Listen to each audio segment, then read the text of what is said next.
In my latest interview for ELAVI Truth TV, I speak to a man called Michale O'Brien. His story is a shocking one, but also a very inspiring one. I relate to his story a lot. I've suffered nothing compared to what he suffered, but when we speak, you can tell that I really admire this man for what he's gone through and what he's been able to achieve. Rather than talk too much, I want to show you two clips before we go into the interview. And the first one is Michale talking about the ordeal he went through and also some news footage.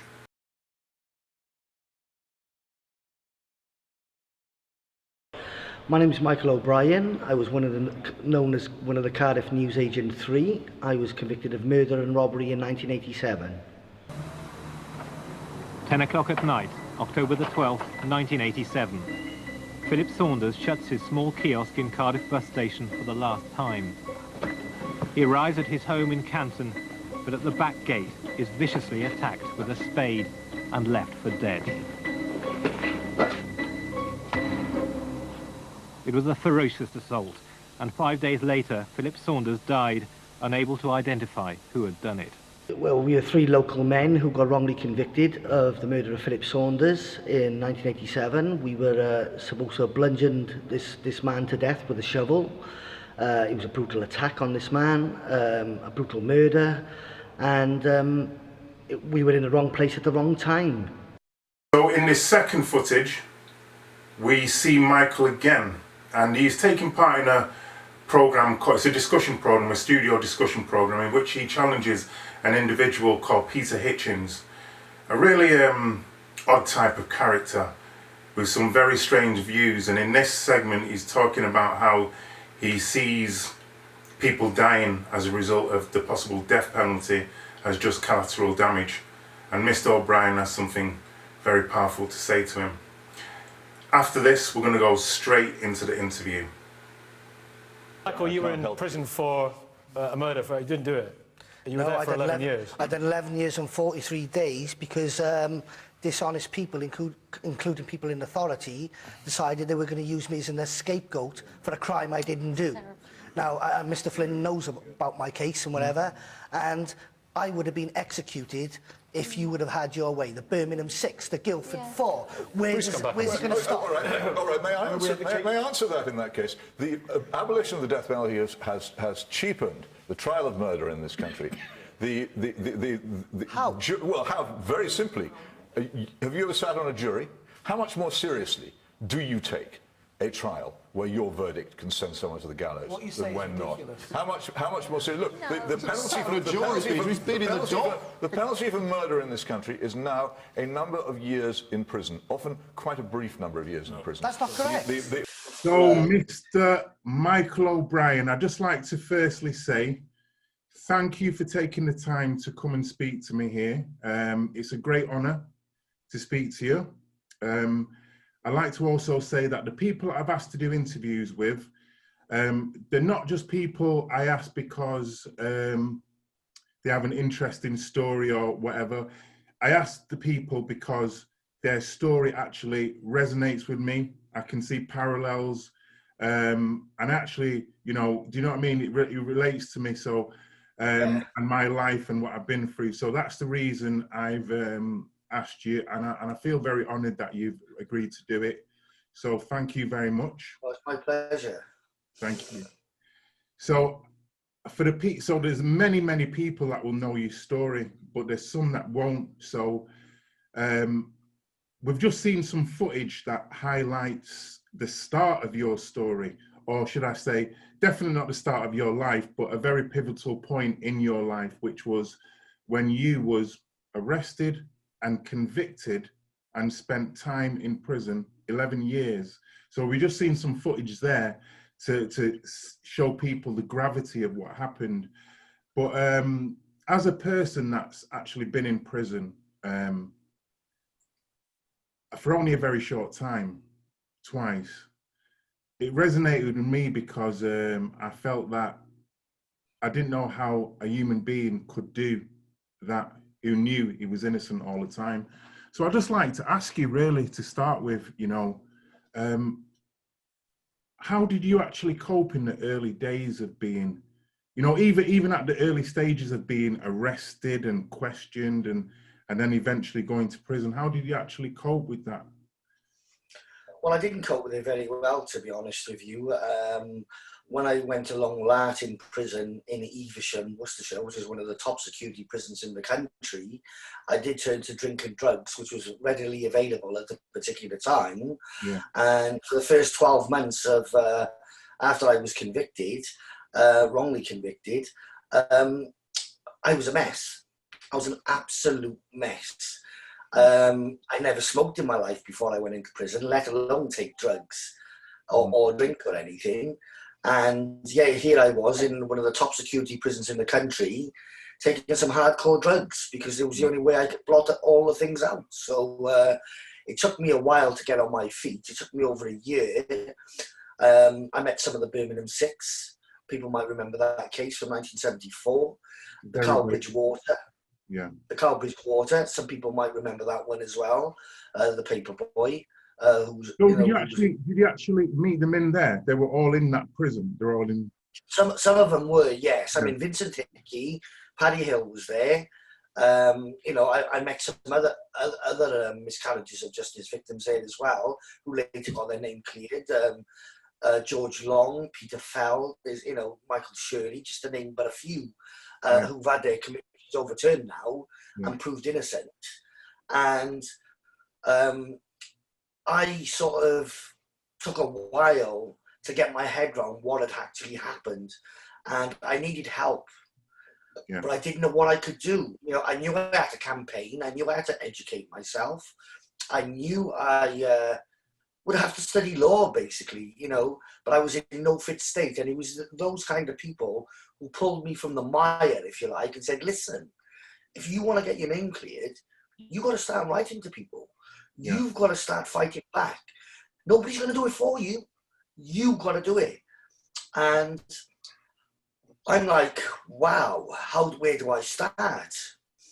So the first thing I did, I went down to see the psychologist, you know, because I wanted to get off the drugs and the drink. It took me about 4 months to get fully clean, you know, and then the anger came in. I was angry that I was in prison and I'm going to do something about it. So I enrolled on education classes. You know, I had no education whatsoever before I went into prison. I took 3 English exams. I had 90% in the 3 of them by the time I finished. I took some maths exams. I did a City and Guilds, level 1. I did things like this to educate myself. And then I started studying law. And I took to it like a duck to water, because when I went down and picked up the first Archibalds and I seen about how people confess to crimes they haven't done, I mean, it was very, very inspiring. Yes, I remember that one very well. So yeah, I left my copy for the boys behind because I thought they could do with a bit of lessons in law. You know what I mean? Which could help. But basically, I never looked back from then, and I started campaigning with my family. We went on hunger strike a few times to raise awareness of my case. Mm-hmm. We got the National Association of Probation Officers who believed we were innocent, and that was our first national television campaign, where I was in the visiting room. I was in the TV room in Long Lartin prison, and I see my mother being interviewed on TV, on ITV. So that was a bit of a shock for me, seeing my mother on telly, and it snowballed from there. People realised that there was something seriously wrong with our case. And the more I studied law, the more I was getting problems from the prison authorities. So much so that when a BBC documentary was going to be made in 1995, they stopped the journalist from visiting me and banned her from reporting on anything I had said. So because I'd studied law by then. Who was the power behind banning her from? Was it the Ministry of Justice or was it the prison? It was the governor of the prison and the Ministry of Justice. You know what I mean? It was Governor Ramsey. I'll never forget his name as long as I live. He was the one who, Governor Five, and tried to stop me from having access to journalists. And also Michael Howard. And he said their argument was, we got to think of the victim's family. And I'm saying, well, what about the victims of the injustice? Oh, you've been convicted, that's tough. That was their attitude. But I took them to court under Article 10, the right to free speech. Took it to the High Court and I won. Wow. Unfortunately, Labour government changed over from the previous Conservative government, and Jack Straw came in. They appealed against it to the appeal courts, and they won the ban again. But I wasn't done there. I decided to go to the House of Lords. I figured, no, this is wrong. I'm going to take this to Europe if I've got to, because I know I'm right. And lo and behold, I took it to the House of Lords, and 5 law lords ruled that Mr. O'Brien was right to have journalists to visit him. So that set a precedent, a legal precedent, for all prisoners maintaining their innocence. Legal precedent for all prisoners claiming their innocence. And I don't know if I missed anything after that.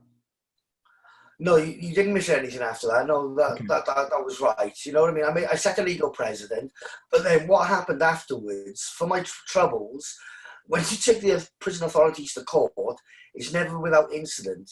And they shipped me from Long Lartin prison, where I was getting regular visits from my family, all the way up to Franklin prison, was another top security prison, another dangerous prison I was in, and stopped me from getting visits. Yeah. And that's what their intention were. However, because I was shipped out and I had so much publicity over the House of Lords case, and people knew that, started to know about the case, people in Durham started to come and visit me and joined the campaign. So I ended up with more campaigners, and I had more visits than what I did up there than what I did in my local prison. So, you know what I mean? I'm so very much friends with those people today who campaigned. Karen Walsh is a notable person. Dennis Eady from Cardiff Law School, he was another instrumental person. South Wales Liberty were involved, and it just snowballed from there. And then powerful, your story, and a lot of the stuff that you said, I can zero in on a lot of stuff, and the fact that you was able to teach yourself law, not even teach yourself law, educate yourself first, then teach yourself law, and then actually take on the system is powerful. I'm going to go back to a few things as well, hopefully, but I just don't want to lose this, because you mentioned the fight you was having against the prison service. They were shipping you out. They were basically blocking you from speaking, banning you and stuff like this. Now, what's interesting to me is the fact that you're an innocent man. You knew you were innocent. Do you believe that the prison system always knew you was innocent? Yes. They did know I was innocent, and that was the problem. Yeah, because they knew deep down, but they couldn't say it. I mean, I've had prison officers come up to me and said, some good prison officers, and I said, we know you're innocent, but listen, don't be giving us a hard time because it's not our fault. Yeah. But I was like, well, you're in my way. You stand in my way of freedom, and I've got to do whatever I got to do. If that means going on the roof for the prison, if I could get up there, I would do it. You would do whatever it takes. Now, when you're saying that they're good prisoners, because I had a real bad time in prison with prison officers, and basically because I was doing something similar to you, educating myself, making complaints, writing, and challenging them. Now, when you say good prison officers, they may be good men on one level, but if they're going to allow, because who is going to actually take responsibility for somebody that is rotting in prison who is innocent? So who's going to stand up for you? Who's going to do something? They were basically saying to you, don't give us a hard time, be silent. Well, that's not good enough, is it? It's just not good enough. It's not. No, that's what I tried to explain to them. I said, listen, this is not personal against you, because I think they thought my attacks on them were personal. It wasn't personal. It was personal against the system, but not the prison officers, I know they were only doing their job. They had to lock me up because they were told to. Yeah. But in the same token, they could have showed a bit more compassion in the way they dealt with me. I mean, a classic example is when I was on remand, my daughter died of a cot death. And, I lost my daughter just before trial. I lost my stepfather when I was in Franklin prison as well. He died when I was there as well. I lost my wife, who walked out on me because she couldn't cope. She was only 18 at the time. And basically I'd lost everything. So the way I saw it, I had nothing to lose anymore. Because I'd lost everything. So, you know, what could they do to me? I was doing a life sentence. What were they going to do? Beat me up? They did abuse me in prison. They did assault me at times. They did, you know, rough me up. But I never got a hiding like some of the other prisoners got hidings, because there was always the media watching. And can my case was high profile. Can I ask you there, Michael, what was their intention in beating you up and doing stuff? Was this because they felt you were playing up, or they were trying to actually silence you or keep you in your so-called place? What was the intention behind these actions?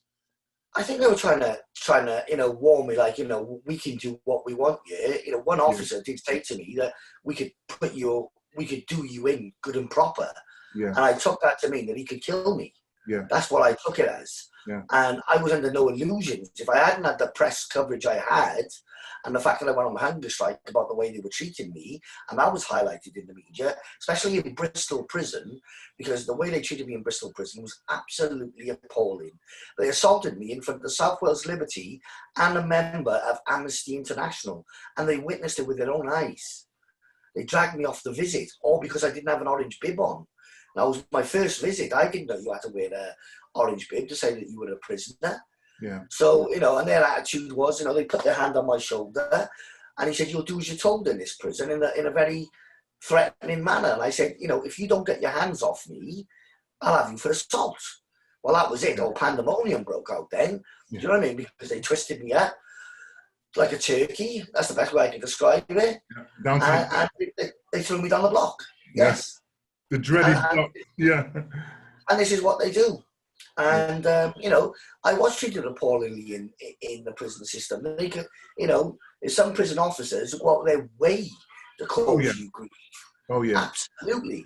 But then, on the other hand, you might get another officer, and there was one officer called Bob. I'll name him Bob because he was a good one, and he was coming up to retirement. And he used to say to me, keep going down the gym, keep your mind active, do you know what I mean? Keep writing to people, you get this done, do you know what I mean? And he gave me words of encouragement. So, you know, there was some who were like that, but at the end of the day, they didn't have the voice to speak out because their pension was more important of course, than my freedom. And, you know, Michael, that's what I found with prison officers. You know, I found a few prison officers that may speak to you, okay, but when it was time to twist you up, when it was time to take you down the block, they came in rushing your cell in the same way that the others would, you know, because it wasn't, you know, nobody wants to be the outsider of the crew. Okay, it's a crew of officers, isn't it? They have to fit in. If they don't fit in and don't play the game, then they get ostracized. They might be left on the landing one time with somebody like Charlie Bronson, who's well known for, you know, going for prison officers. And if he sees an opportunity because they've done something wrong to him, he might find himself left on his own. And they'll all, you know, as soon as he kicks off on the wing, they're all off the wing and he's left on the wing on his own. So he might get a hiding. So there's all these little things. They've got to show unity. And if they don't fall into line, that is the problem. Because they're ostracized. Good prison officers, normally good prison officers, don't last long on the wings, especially in local prisons. And that becomes the systematic problem then, because if no one good can speak up, then injustices like yours and the other people you mentioned, and many people who are suffering in silence, it carries on. Well, one thing I noticed when I was in Franklin prison is the racism of the prison officers.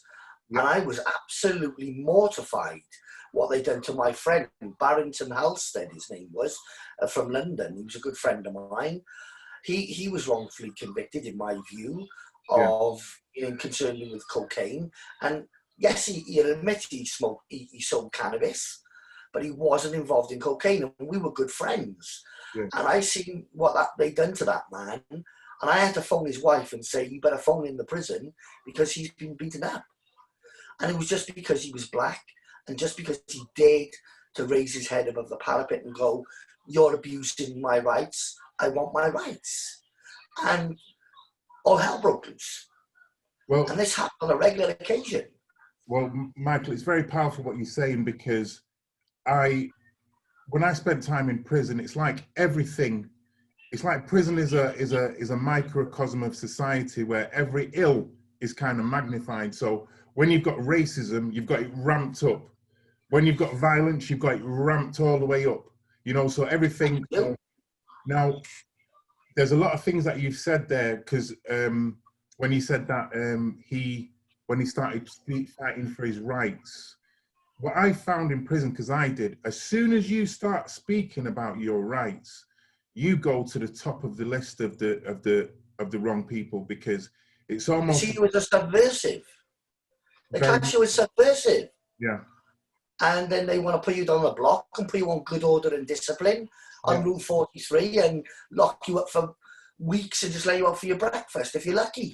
You know, and there's no reason for it. It's just intimidation, harassment, and I saw the lot.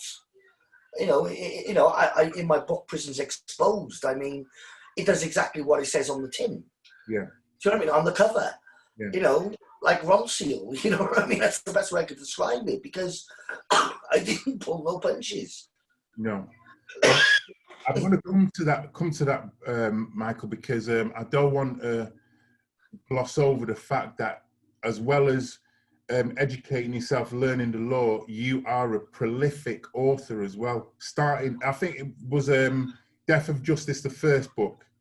That was the first book. That was my autobiography. Yes. We'll come to that, but I want to ask you this, because I don't want to lose this, because I think it's very important. Now, you recently spoke about the severe trauma that you suffered for the loss of your daughter, and I really, really, you know, I can't, you know, just the fact that you was in that prison as well while it happened, you know, because I know for a fact there's no understanding about stuff like grief and loss in prison. So I want to just touch so my massive condolences go out to you. But I just want to touch on a few areas there. So in terms of trauma, you're dealing with the loss of your child. You're dealing with the trauma of being put into prison. You're dealing with the trauma of being wrongly convicted. And I remember hearing you say in some footage that we've seen earlier that you believe that the prison itself is a traumatic thing. And I so resonated with this, because when I look back at my short time in prison, it's almost like I became mentally ill in order to survive that environment. You know, having to do certain things, having to be in certain ways in order to survive, because you can never relax in prison. So what I'd like to ask is this: how does a human being, how did you manage the loss in prison, the loss of your daughter in prison, the environment that you had to adjust to? Because when I say the environment, you know, there's people that go in and out of prison and they know how to deal with prison. You know, they know not to show fear, they know how to deal with the violence, they know how to deal with a lot of stuff, but you're an innocent person. How do you acclimatize? Now, you've already said that you took drugs to kind of numb the pain, to escape, to deal with the situation. I couldn't deal with reality. That's in a nutshell. I couldn't deal with what had actually happened. Yeah. But what I was lucky with, you know, a lot of people badmouth prisoners and give them a bad name. But I got to be fair. When I first went into Long Lartin, there was a number of prisoners who knew that I was innocent. They knew. They read the case. They knew about it even before I hit the wing. They know all about you, because one thing they do like to know is who they're dealing with. Well, can I say, yeah, they do. Well, Michael, can I say something? The first thing prisoners say to you is, "What you here for? What you here for? How long you doing? What you know?" And yes, I can understand what you're saying there, because when other prisoners feel or know that you shouldn't be in there, you get a kind of level of respect, you know, and they do. Because I found more problems with the prison officers than I did with the prisoners, you know. And as Absolutely. as long as you're not involved in certain activities, you know, getting into debt, getting into stuff, you know, for a large degree, you're not going to be a main target. But, you know, that's very interesting what you're saying. And it opens up another area for me, because when you said that prisoners get a bad name, well, this is very important for me, because in some other footage that you said, there was that Hitchens guy in other footage that we've seen here. There was the Hitchens guy who was trying to say that the death penalty should come back and stuff like this. And you powerfully challenged him in talking about the fact that there's innocent people that could be killed. And furthermore than that, Michael, what I'd like to say is people believe that everybody in prison is a criminal, but there's many people in prison that are not only innocent. There's mentally ill people, there's people, there's people that have just gone off the rails and have found themselves in there or done something, you know. And do we want to be a society where we judge people so in a final way, where we would either throw away the key on them or take their lives? So I really applaud you for challenging him. But do you have anything to say on that, as how you actually, you know, understand that situation? Well, you know, I understand that fully, you know what I mean? And I'm all for prisoners, you know, rehabilitation and doing the right thing. But as you know yourself, there is very little rehabilitation in prisons. No. You know, the notion that there's, you know, that you go into prison, you learn your lesson, and then you go on a straight and narrow, it's just a fallacy. It just doesn't happen. Yeah. And the reason for that is, I went into prison and I come out with a habit. Yeah. I come out with a habit because I was taking drugs. Even when I come out, I ended up back on the drugs. Yeah. And I never took them before, but I learned in prison. So what did I really gain from my wrongful imprisonment in that regard? Now, if you imagine whether you're innocent or guilty, it doesn't matter. If you can't deal with the situation that you're in prison and you turn to the drugs, then there's a serious problem there. Oh, definitely. Now, in you turning to drugs, I was in Liverpool. I was in Walton when at the time when 4 prisoners took their lives in a month. And it was shocking to me to be seeing it on television, but it was also shocking the way the prison service dealt with it. And one of the things, you know, which I'm really you will understand, is that life means nothing in prison, really, does it?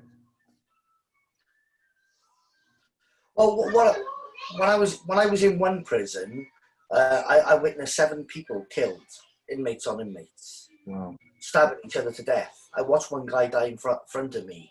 His name was Norman Manning. You can check up with Long Latin that it is a fact that he died in that prison, and I watched him die. Now, my gut reaction as a human being is to try and save a life. Yeah. But I knew there was nothing I could do for this man because he was stabbed in the lungs, heart, and everywhere.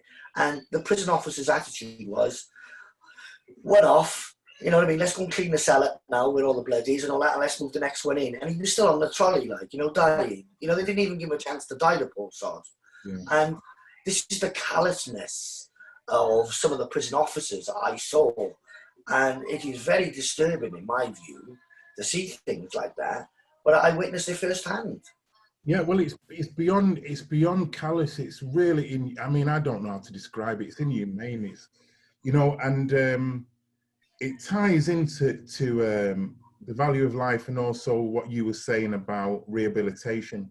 Because when I was in prison, at first I didn't want them to call me by my surname, and I felt that if you're going to want to rehabilitate people, you know, addressing people by their name is primary to understand, you know, to giving them the message that they're worth something.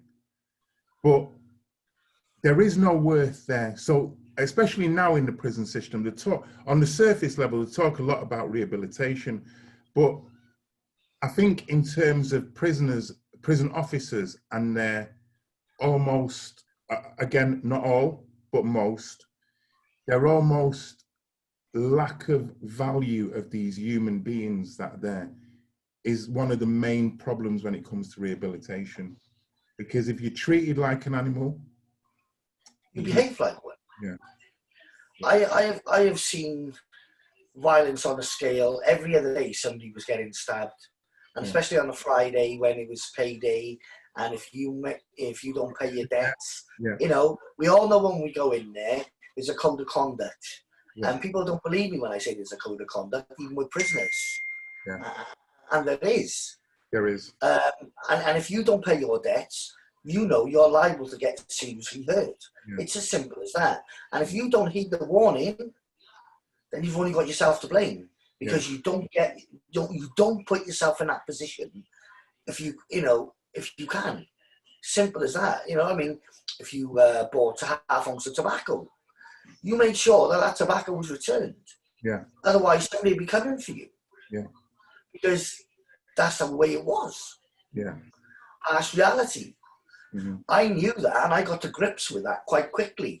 Yeah. Because on the outside, I've always been an honest man, and if I dealt with you on the level, and I dealt with people on the level inside, and I got a lot of respect for that.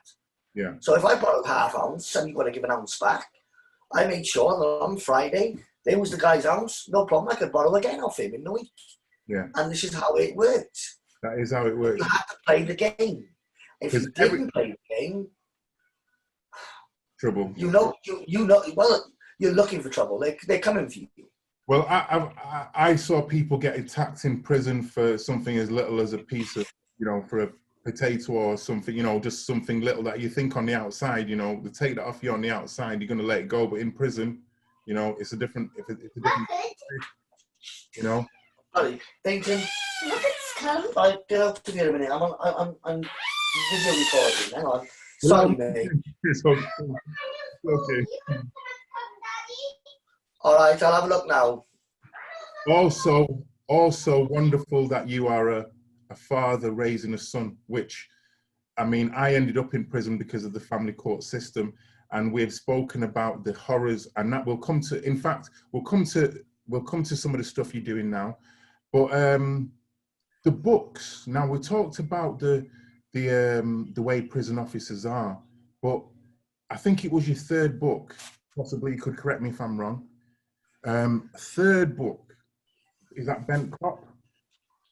I did write Bent Cop, yes, and it was about a police officer who had a history of making up confessions outside the cells in numerous cases dating back from 1996, and we managed to get him pushed into retirement with my case, but he got away with fabricating the evidence. I mean, you may know the statistics on this, that in miscarriages of justice cases, since 1989, 85,000 people have won their appeals, but how many police officers have gone to prison?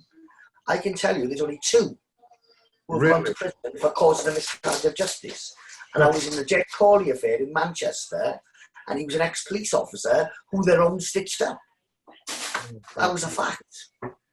Well, this is the thing, Michael, you know, which is even more shocking about your story, because I'd like to actually get people to understand the level of what one corrupt officer with power can do. It's not just one life that man could be destroying, you know. He could be destroying, I mean, how many cases that man would have a week, a month, a year. And if his method is to create false evidence, can you imagine the amount of people, the amount of lives? It's horrendous. Well, this is a fact in our case. In nearly all the cases he's worked on, the ones which were established as miscarriages of justice, his trademark was a confession outside the cells. You know what I mean? They all got their own traits, haven't they, the police officers, on how they...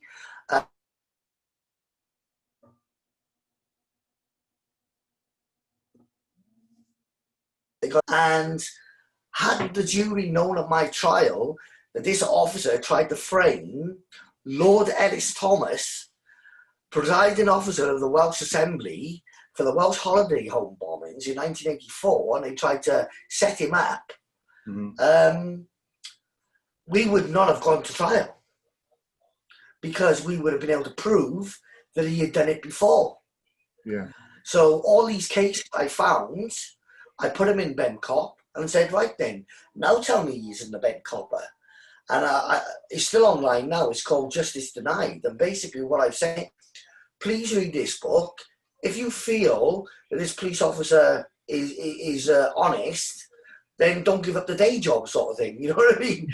And sort of put on there, you know, is he one of Britain's worst cops, Ben Cops? I'll let you decide. Question mark.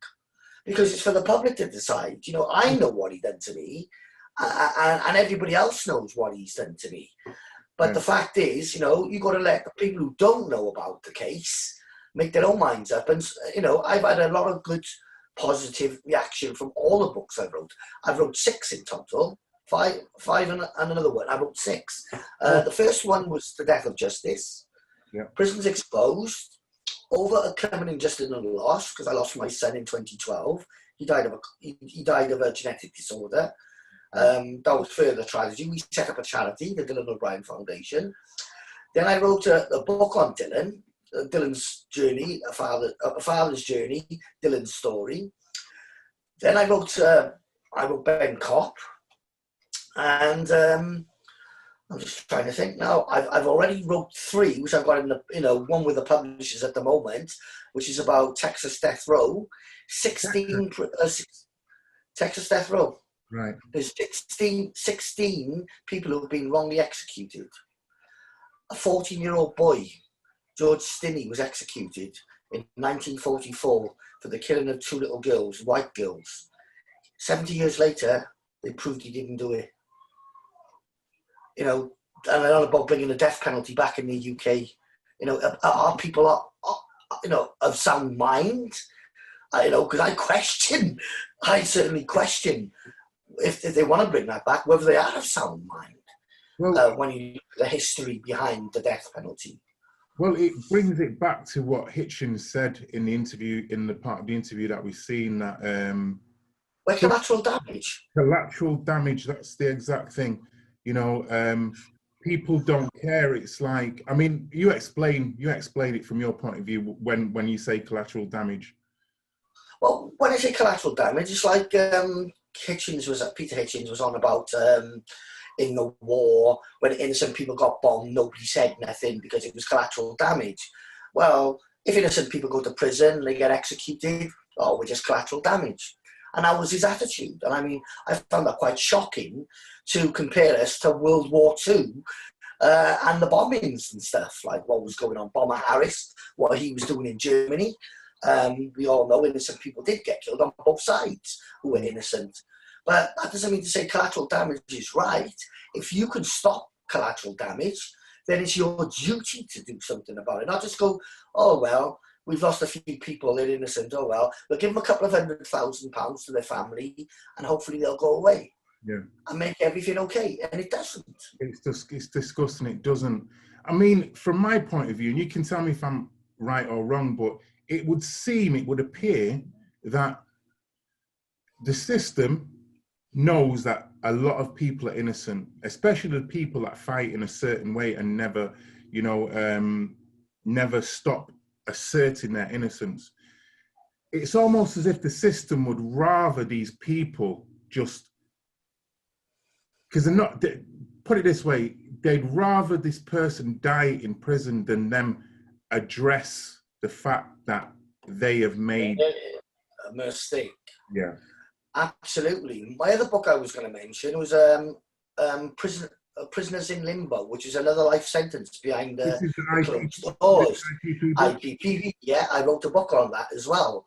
Yeah. And I mean, the injustices of that is another avenue. There's at least 3,000 people still stuck in the system, done 11 years, and they had a sentence of 2 years of tariff.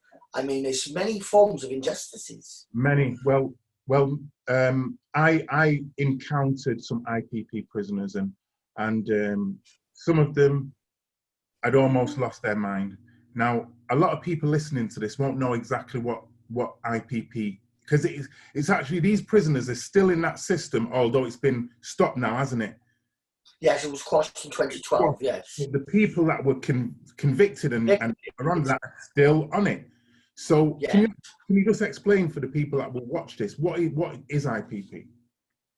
Well, it's an indeterminate sentence, basically, where you get a tariff from the judge. Say, for instance, where you've committed a couple of crimes and they're very similar, and they say, right then, we've got to protect the public now. We're going to give you a 2-year tariff, but if you play up, we can keep you in for the rest of your life if we want to. Yeah. That's in a nutshell what they can do. Yeah. That's the power. That's like a life sentence, behind the back door, if you like. Yeah. That's the best way I could describe it.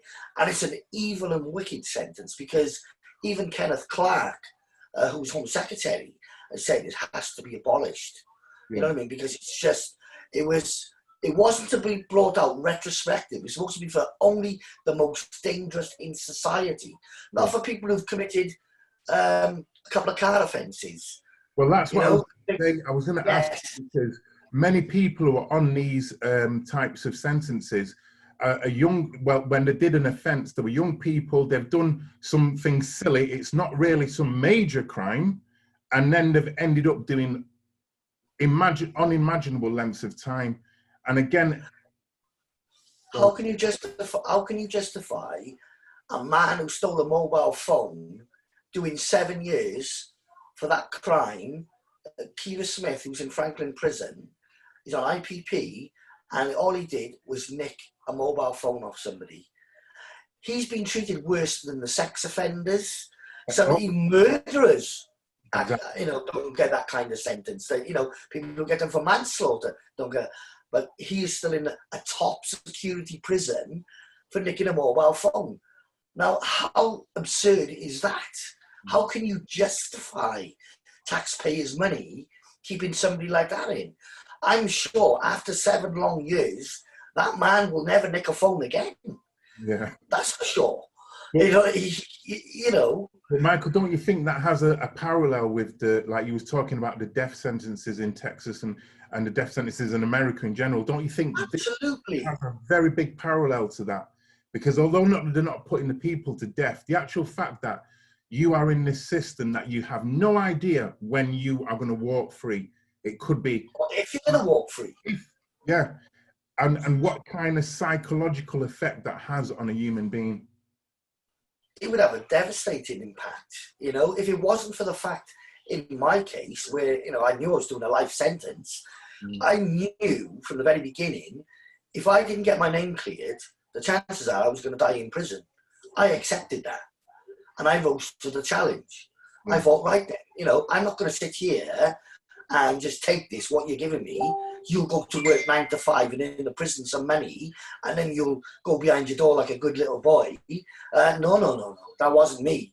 Do you know what I mean? Work 9 to 5 and earn the prison some money, did you say? Yes, because there is jobs in there. Yeah. I was working in a laundry at one stage, and I used to be in there at 9 o'clock, and then we finish about 4 or 5, and they had outside contracts. They were bringing in money to the thing. My wages was £14 a week, and that was a high wage for prisoners. Listen, I was on a tenner a week when and that's big money in prison. So yeah, I understand what you're saying, but you're alluding to the fact that the prison service is a business. It's almost a business, slavery, isn't it? Well, I just don't want us to go down the same road as like America, where prisons for profits. Yeah. I mean, it's clear as day. You can see that in America, what they're doing. I mean, that's not only immoral, it's wrong on every level, because it means you need crime to keep happening so you can keep putting these people in. So who's reducing the crime then? Exactly. Because the crime isn't getting reduced. Well, that comes. They don't want it reduced. They don't want it reduced. They don't want it reduced. They need those bodies. Because it pays. Because it pays money. I really want the viewers to understand that you got young people who are being excluded from school, getting into a petty crime, or and then they're ending up in prison. And once that cycle starts, they keep them going in and out for profit. That is the thing. And it's only going to get worse. I mean, they're on about bringing in, I call the top security prisons, I call them warehouses, because that's what they are. They hold 600 prisoners. Yeah. How are you supposed to rehabilitate 600 serious offenders according to the law, you know, and what they've been convicted of? Now, I stopped a prison being built in Wales a couple of years ago. They were trying to build another Berwyn prison. I don't know if you've heard of that one, in North Wales. Yeah. And it's riddled with drugs. I mean, it was a brand new state-of-the-art and all that. They were a big flagship and everything. But it was a warehouse and nobody was being rehabilitated. They were going to build one in Port Talbot. And we protested with members of Parliament. I even spoke at an event with MPs saying that the fact is, you're going to have sex offenders on your doorstep. Is that what you really want? Yeah. You know what I mean? And I really pointed out the facts, which the MOJ wouldn't tell them. And there was 2 people from the MOJ there. They couldn't even look me in the eye because they knew what I was saying was the truth. Yeah. And that prison was abolished. They didn't build it in the end. They're going to build it somewhere else. But that's another fight for another day. We stopped that being built on that particular site, which was bringing in an industrial estate, where it was bringing in, you know, people had businesses there, and they would have had to relocate and everything. People would have lost their jobs, whatsoever. So, you know, we did a good job on that one. I'm sure there's a couple of interviews online on ITV where, you know, I spoke out about the prison and why I was backing the campaign not to have another prison because of the warehouse effect. Yeah. Because the warehouse effect means nobody's being rehabilitated. And if any of those people come out on the street, I know when I come out, I was a very angry man. Yeah. So, you know, whether you're innocent or guilty, it doesn't matter. It does make you angry because the way you get treated in there, the bad food you get in there, the racism. If you've got any colour in you, I'm half Maltese, so I suffered that. My stepfather was Irish. I got an Irish name, so I had it from both sides. Yeah. You know what I mean? So when you look at it from that point of view, people are coming out more angry. Of course. And they're not being rehabilitated. They're not going to go straight. You know, this is the thing. So all this nonsense, all the money that there's in crime prevention. Well, where is this money going? Because it's certainly not going on the rehabilitations in prisons. No, it's not. No, definitely not. And how many people come out of prison as a success? Well, this is why your story is so important, because as well as highlighting the stuff that goes on in prison and the entire criminal justice system, and I use the term in there, justice, loosely, you know, you're exposing stuff and you're also inspiring people that might be in prison to use, in some way, try and use that time to rehabilitate themselves. But are these the kind of things you go into in the book, Prisons Exposed? Yes, I do. I talk about what has happened in prison. I talk about women and children in prison. Should we be jailing women? You know, and should we be jailing children as young as 15? Surely, you know, in a so-called civilized society, as we're supposed to be, there's got to be an alternative to jailing 15-year-old kids. Now, there's a young boy called Gary Wyatt, I've mentioned in my book, who committed suicide because of what the prison officers done to him. Now, anyone knows, if you bend your thumb back like this, it hurts. You do that to a 15-year-old and then, you know, poke your thumbs in his eyes and all that to get him to comply with what the prison officers want him to do. That is traumatic for a 15-year-old boy. Yeah. And people were committing suicide, youngsters. And I've highlighted them in the book. I've highlighted, you know, as I said, Norman Manning's case, the one who got killed in Long Lartin. I mentioned about women in prison. Lisa Marley, she had mental health problems. And there's a lot of issues which really infuriate me, because if somebody's got a mental health issue, what are they doing in prison? The most powerful question, what are they doing in prison? What are they doing? And I'm going to tell you a quick little story that broke my heart when I was in prison. I was hearing about a boy, a guy who was taking the Spice challenge, the man down challenge. Spice, the psychoactive drug that could kill you off your first hit. And he was taking it, and I kept hearing about the fact that he's gone down on the courtyard again, or he's been blue lighted out there, taken to hospital or something. And after a little period of time, I actually saw him. And when I saw this individual, I was in the library, and he was just walking from one person to the other and basically asking for vapes. And when he came to me, I tried to engage with him. There was nothing going on. He was just gone, you know. Lost his mind. Yeah. And I wrote to my MP about it, and I told him about the fact that there was officers bringing stuff in, and I knew about this because the word had gone round about certain officers. And when I heard about him going down on one of the landings, these officers were supposedly laughing at the state he was in because people had thrown stuff on him when he was in a incapacitated state.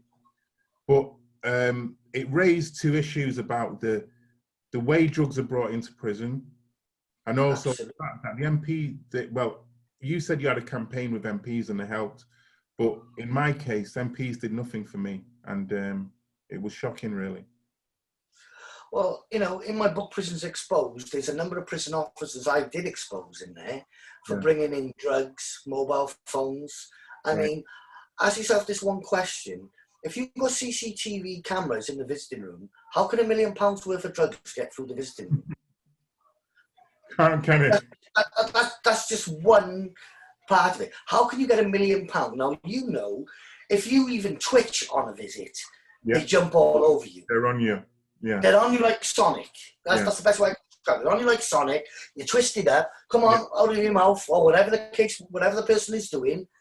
So where's the £1 million worth of drugs and mobile phones coming from then? They have to be coming from in some way. And a number of prison officers were actually caught, were sent to prison for doing that, and I exposed them in my book. I mentioned their names as well. I didn't beat around the bush. I said, this is your cause of the problem. Yeah. It's not people bringing in a little bit of hash, do you know what I mean? Or a little bit of whatever. It's not. Parcels, it's packages, it's consignments, yeah? Well, we're talking about large amounts of, you know, where you can't just put them between your bum cheeks like they try and make out you do and all that. You know what I mean? It's just ridiculous. You know what I mean? You know, you're talking about the size of this mobile phone, you know what I mean? Maybe and about that thick, do you know what I mean? Of dope. Now, how the hell are you going to get that in through the visiting room? Not going to happen. The search afterwards, you know, it's not, these things aren't possible, but I like to make out that it is always the prisoners who are, But what I want to ask you as well is this. You mentioned 2 books there about your exposing stuff, Prison Exposed and also Bent Cop. How do you go about getting that? Because especially with the one about both really, about the corrupt prison officers and the Bent Cop, how do you go about kind of getting that kind of evidence to actually, because one thing I've found is that the system doesn't like handing over its paperwork and stuff like that, especially when they know that you're exposing them. So how do you get the evidence to be exposing them? Well, a lot of it's based on my own experiences and what I've saw, but in the same token, if you do your research online, there is quite a lot out there from the Guardian, the Independent, and you can pick the bones of certain cases. Right. And that's what I did and elaborated on them. I looked into them. Sometimes I've contacted the families to find out a bit more. Right. You know what I mean? And then you get the full story then, and not just, you know, a half-baked one. So that's what I did. Now, in the case in Bent Cop, I already knew most of the people who got wrongly convicted in those cases because they came forward and offered to give evidence because they knew it was the same Stuart Lewis who made up confessions in their case.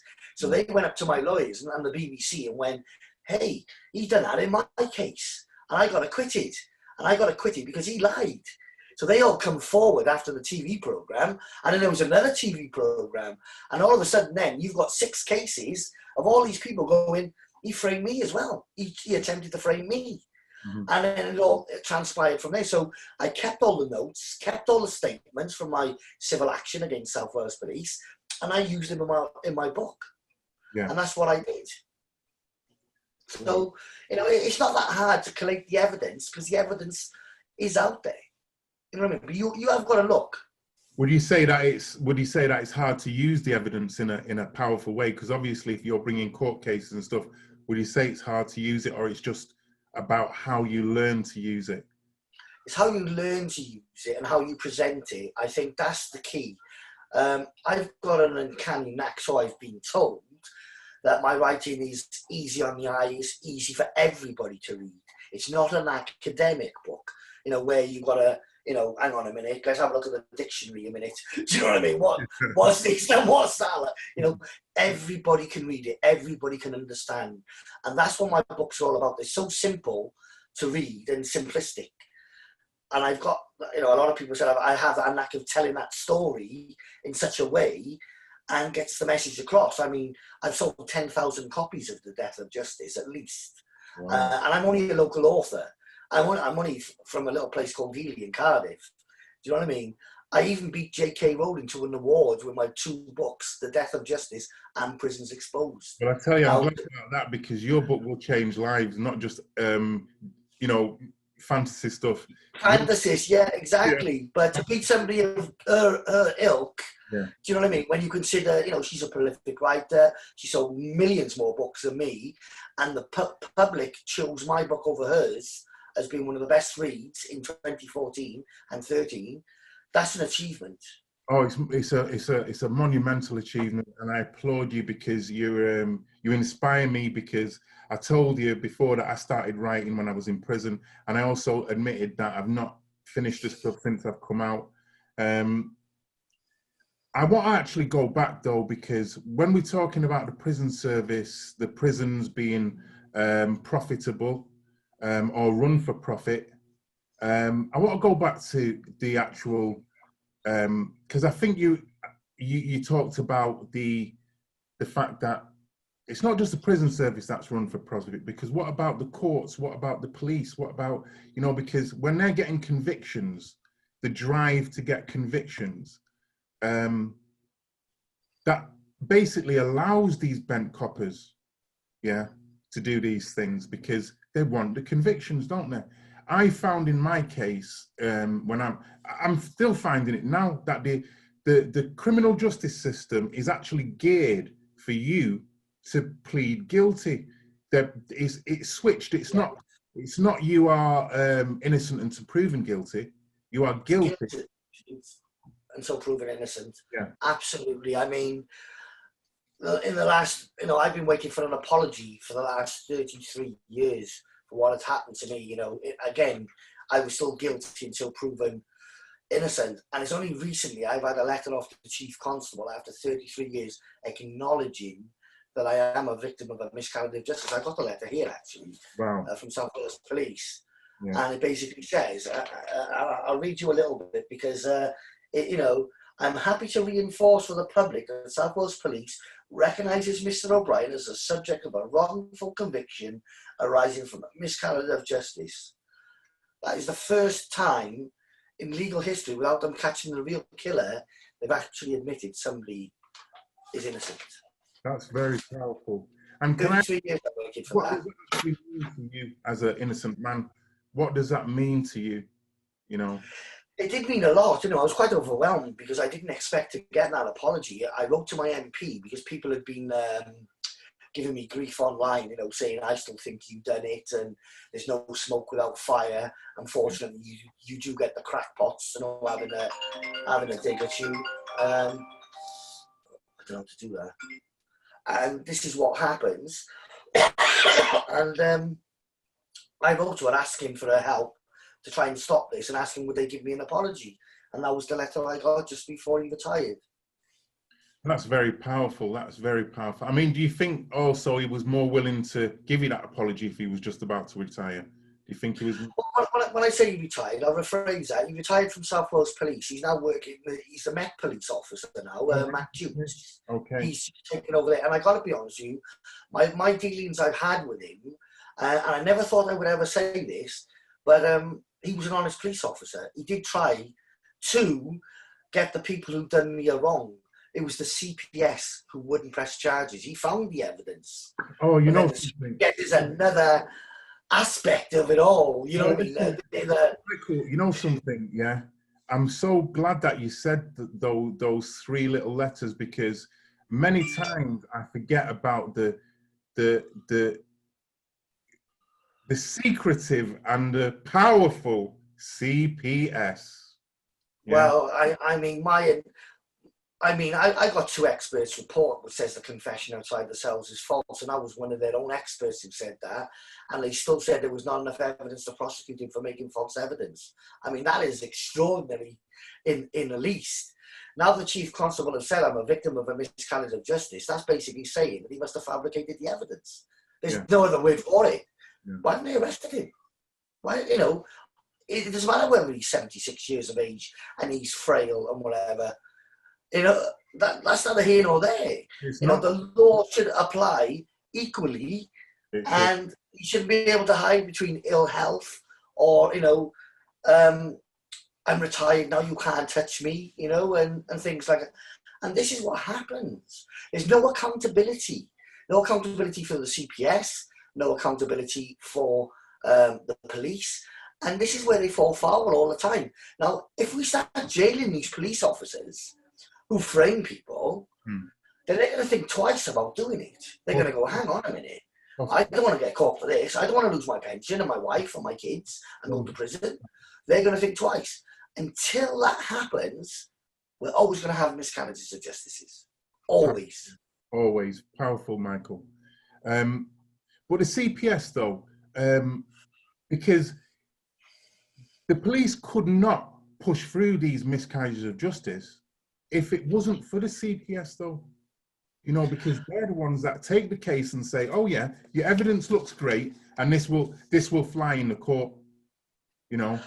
Well, you know, confession evidence, as you know, is probably the worst kind of evidence you can ever have.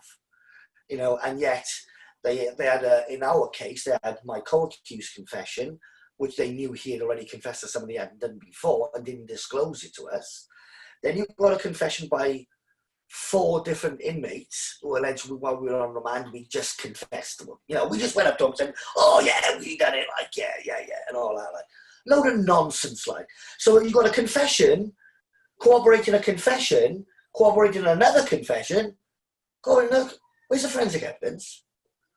Where's the eyewitnesses? Oh, they got one eyewitness and she disappeared off the face of the earth because there was 3 of us. We also had an alibi witness. She was told not to turn up in court. She was a social worker.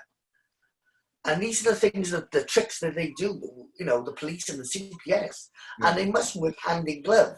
They're not independent. You know, that word independent, they do not know the meaning of the word, let alone spell the word or dispense it, you know, in my view.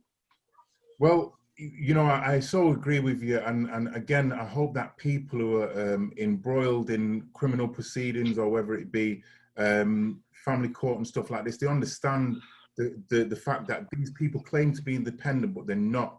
Now, I want to take that a little bit further and go to another area that is supposed to be independent, which again has maybe the most power. The judges. The judges are supposed to be an impartial person, not on the side of the CPS, not on the side of the defendant, but neutral. Do you believe in your experience? Well, in my experience is they all know each other. The QCs, the barristers, the defence barristers knows the QC, you know, the prosecution bar. All right, John, we'll have a drink later, mate. All right, Mel, don't worry. This one's mine, all right, mate. Do you know what I mean? It's all about boys' club. Boys' club. Michael, what you said there, yeah, I've got to go deeper into it. You said, this one's mine, right? Yeah? Yes. Now, what you said there, yeah, I was saying when I was in prison, and I'm going to tell you a little thing that's happening to me at the moment. Now, I've been charged with something. I'm supposed to be in court at the end of next year, basically for saying my children's names in a video. Now, I've got legal representation, and they're doing nothing I want them to do. In my heart, I know that it's because they do not want to go against the judges that I'm saying in my case. I've done an affidavit which they've refused to serve Now, I've not said this to anybody else apart from you, because I know that you will understand the fact that they're not going against each other, because they're all friends. They're all, you know, work together. And when you say, this one's mine, they're deciding who's going to win. So your defense lawyer and your defense barrister, when people think, oh, this person has got me off, he's worked for me, he's got me off, when in fact they've had a secret meeting and they've said, okay, well, you won last month, you had the one last month, can I have this one? Yeah, it's a case of that, isn't it? And it's also a case, right, of who's the best showman on the day, the barristers. It's like going into a theatre, right, and who's the best flamboyant, do you know what I mean? And the way they put the words over to the jury, if you've got a jury there, and who makes the biggest song and dance, basically, and then, you know, it goes on that instead of looking at the evidence. But sometimes juries hang on the every word of a certain QC, for instance. Yeah. And a lot of these QCs sit as judges as well, the recorders. So they sit on both sides of the fence. I don't think you should be able to do that. Well, Michael, can you just explain what you actually mean by that? Because people get the impression that a judge is the person that just sits there, he does his own job, he adjudicates the case in a fair, unbiased way. But when you say they act as QCs, they act as recorders, what do you mean by that, so that people can understand? A recorder is a judge, a part-time judge, you know what I mean? But it's given to a QC, so they can sit as a judge in certain cases. So they're supposed to be impartial, as you say. But how can they be impartial if 1 minute they're on the prosecution side, arguing somebody's guilt, then they're playing the defence side, and then going, oh, my client is innocent, and then they're playing the judge going, well, I make the decisions here. We'll see who's guilty and who's not guilty, and I'm putting my slant on it. Like the judge said to me, you have had every opportunity between yourself and your lawyers to put your case to the jury. In my view, you've been rightly convicted. So he already made up his mind that we were guilty. Already. They all make up their own mind. There's no such thing. Yeah, sometimes I always say this, if you're a defendant in the dock, 9 out of 10 times you're found guilty even before a word has been spoken. Simple as that. And if you've got a bad background, if you've got a bit of a record for being, one of the boys, you would in serious trouble, because are they going to believe a police officer who's been 30 years? Why would he lie? Yeah, of course he'd lie. He wants to get a commendation, doesn't he? You know what I mean? He wants to be the big, I want a medal. Do you know what I mean? And this is what happens, because the police officer in my case got commended by the judge, and he, they got all these brave, awards and everything. Are they going to take him back now that I've been found innocent? No. They've still got them. Yeah. So the whole system, there's no such thing as independence. I don't like judges sitting on their own or either, because it's called the diplock courts. It's worse than having a jury. At least with a jury, if you've got a half decent jury, you've got a chance. Yeah. When you've got a judge on his own, it's called a diplock court. Diplock. And he makes, a diplock court. Well, they use it in Northern Ireland for the IRA and the UDLA. In other words, if that judge says you're guilty, you're guilty. Regardless of what the evidence points to, it doesn't matter. That's why you can't, because the judges can't, the judge makes the final decision. He's judge, jury, executioner. That shouldn't be allowed to happen. I disagree. But that's what happens. It's disgusting. It's kind of similar to what happens in the family court in a sense, But can I ask you, you mentioned there, if you've got a half-decent jury, because the jury is supposed to be, well, in my case, when I was locked up, there was much talk of them putting police officers on juries, them putting, different, planting people on juries. Now, how much validity do you think that has? Do you think that is true in any sense, or can juries be corrupted? Juries can be corrupted, of course, and money talks as well. You know what I mean? These big time gangsters and everything, when they go and try to hear about jury nobbling and all that, it actually does go on. You know, they might know the family of the person who's on the jury. You know, if you give me a not guilty, we'll leave you alone. I know where your father lives, like, you know, you might get hurt, like, you know, and these things do go on. Not so much like they used to, but the fact is, it is alive. And you've got to be alive to that fact. Some people are too scared to even give evidence against certain people because they know the ramifications. So that's the other side of the coin. So, you know, guilty people do get off. I understand that. But it's better 9 guilty men go free than 1 innocent man go to prison. Of course. And can I ask as well, Mike, what do you think the power of the judge, having spoken about the biased nature of the judges in the way that they operate and the old boys network kind of thing, because the judge has a great power over the jury in his summing up and telling them. Yeah. Telling what. And he puts weight to all the evidence, yes. I think that should be left to the jury to decide, and not the judge. To what weight? You know, the judge should say to the jury, well, you add weight to whatever evidence you feel is right. And the other thing is as well, the jury should be responsible for giving a written explanation as to why they have found somebody guilty. Because sometimes half of them are asleep. They don't even know what's going on. True.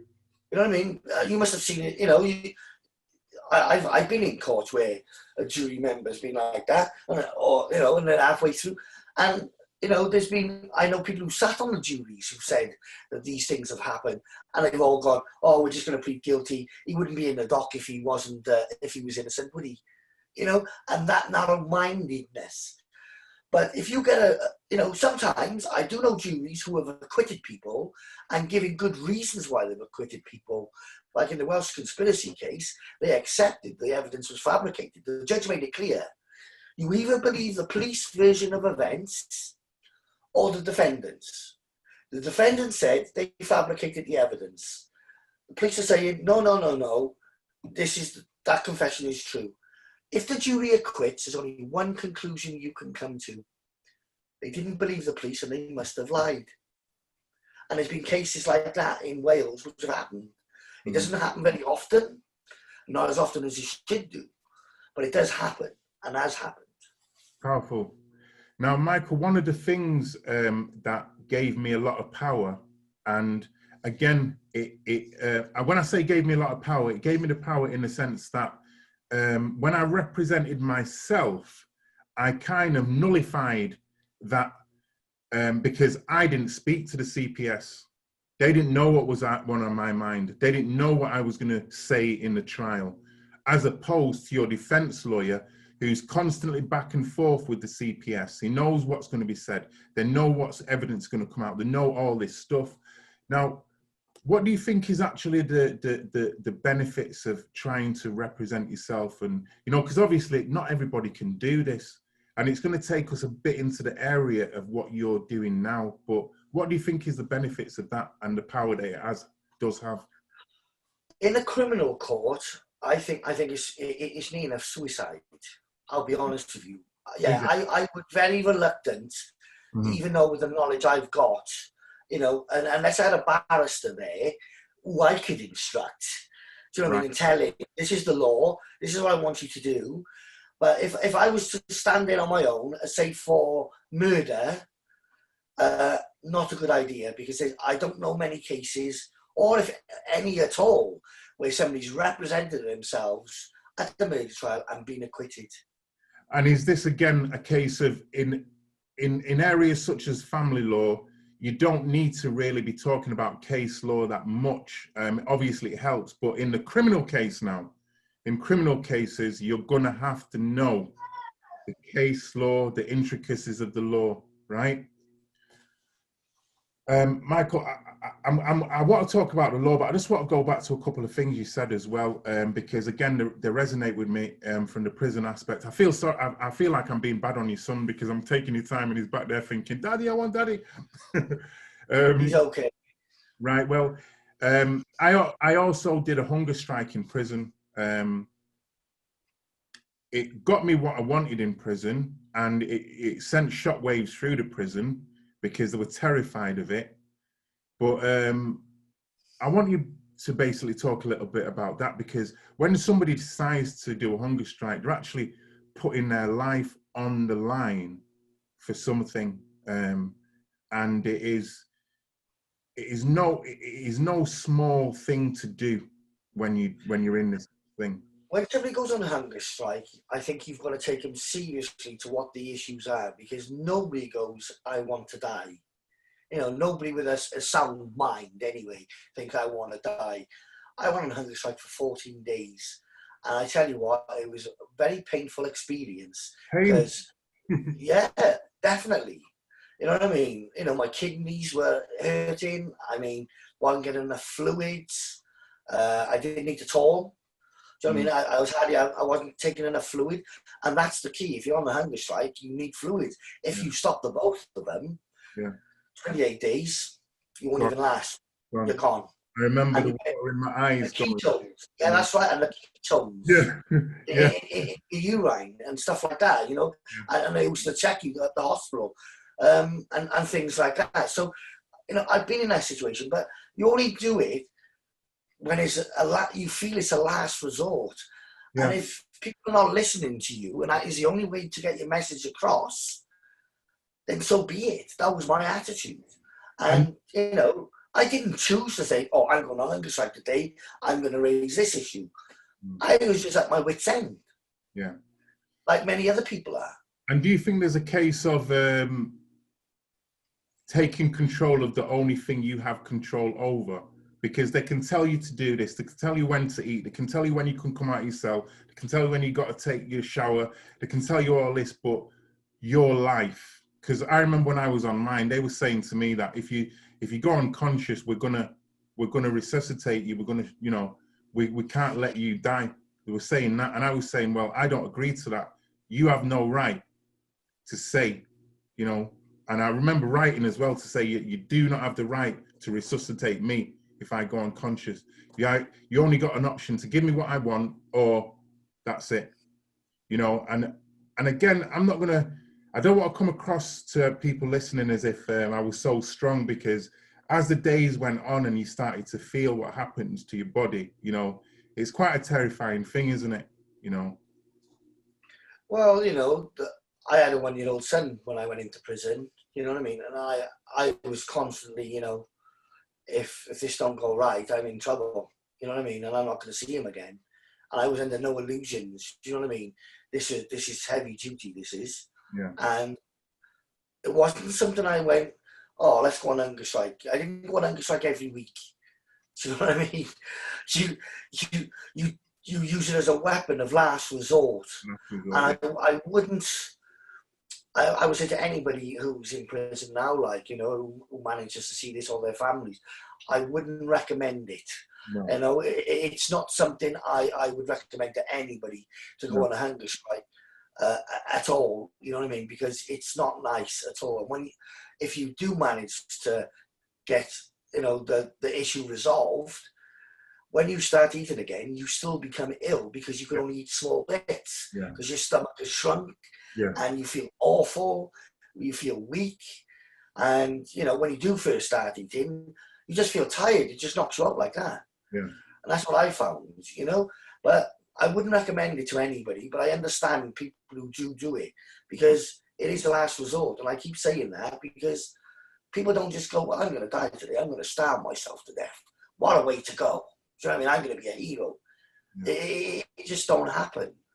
And can we actually say as well that there are prisoners who have gone right to the death, you know, through doing this?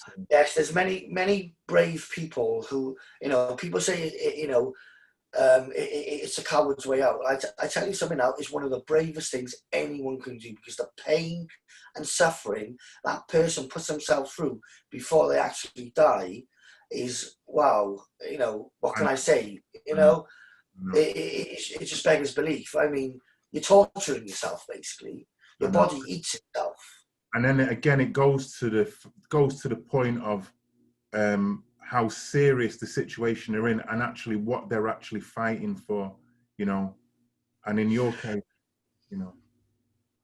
Well, yes, you know, mine was, you know, I mean, if you have a look at some of the older Irish cases, you know, where, you know, Bobby Sands and people like that, you know what I mean, actually did go on a hunger strike. He became an MP and became a martyr, as many people saw, you know, because he went on the hunger strike.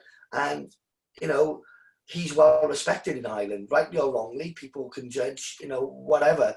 But that man, for him to do that, he must have believed in that cause, rightly or wrongly. He decided that was the way he was going to go. And I think that's brave for anybody to do. It's brave beyond belief, you know, and it shows like some kind of willpower, because when you're in that stage when you're not eating and you're on the hunger strike, you know, it's not only your body that's suffering, you actually mind and perception is suffering. Because I remember in the early days of it, the early days when, you know, 2, 3, 4 days, I actually felt quite good, to be honest, you know. I felt quite nice, but I was deluding myself, because I remember there'd been a officer off over a time, and then when that officer came back in and they opened my cell and they looked at me, because I wasn't mentally seeing or recognizing the fact that I'm losing weight. And when they open, you don't, do you? You think you look all right.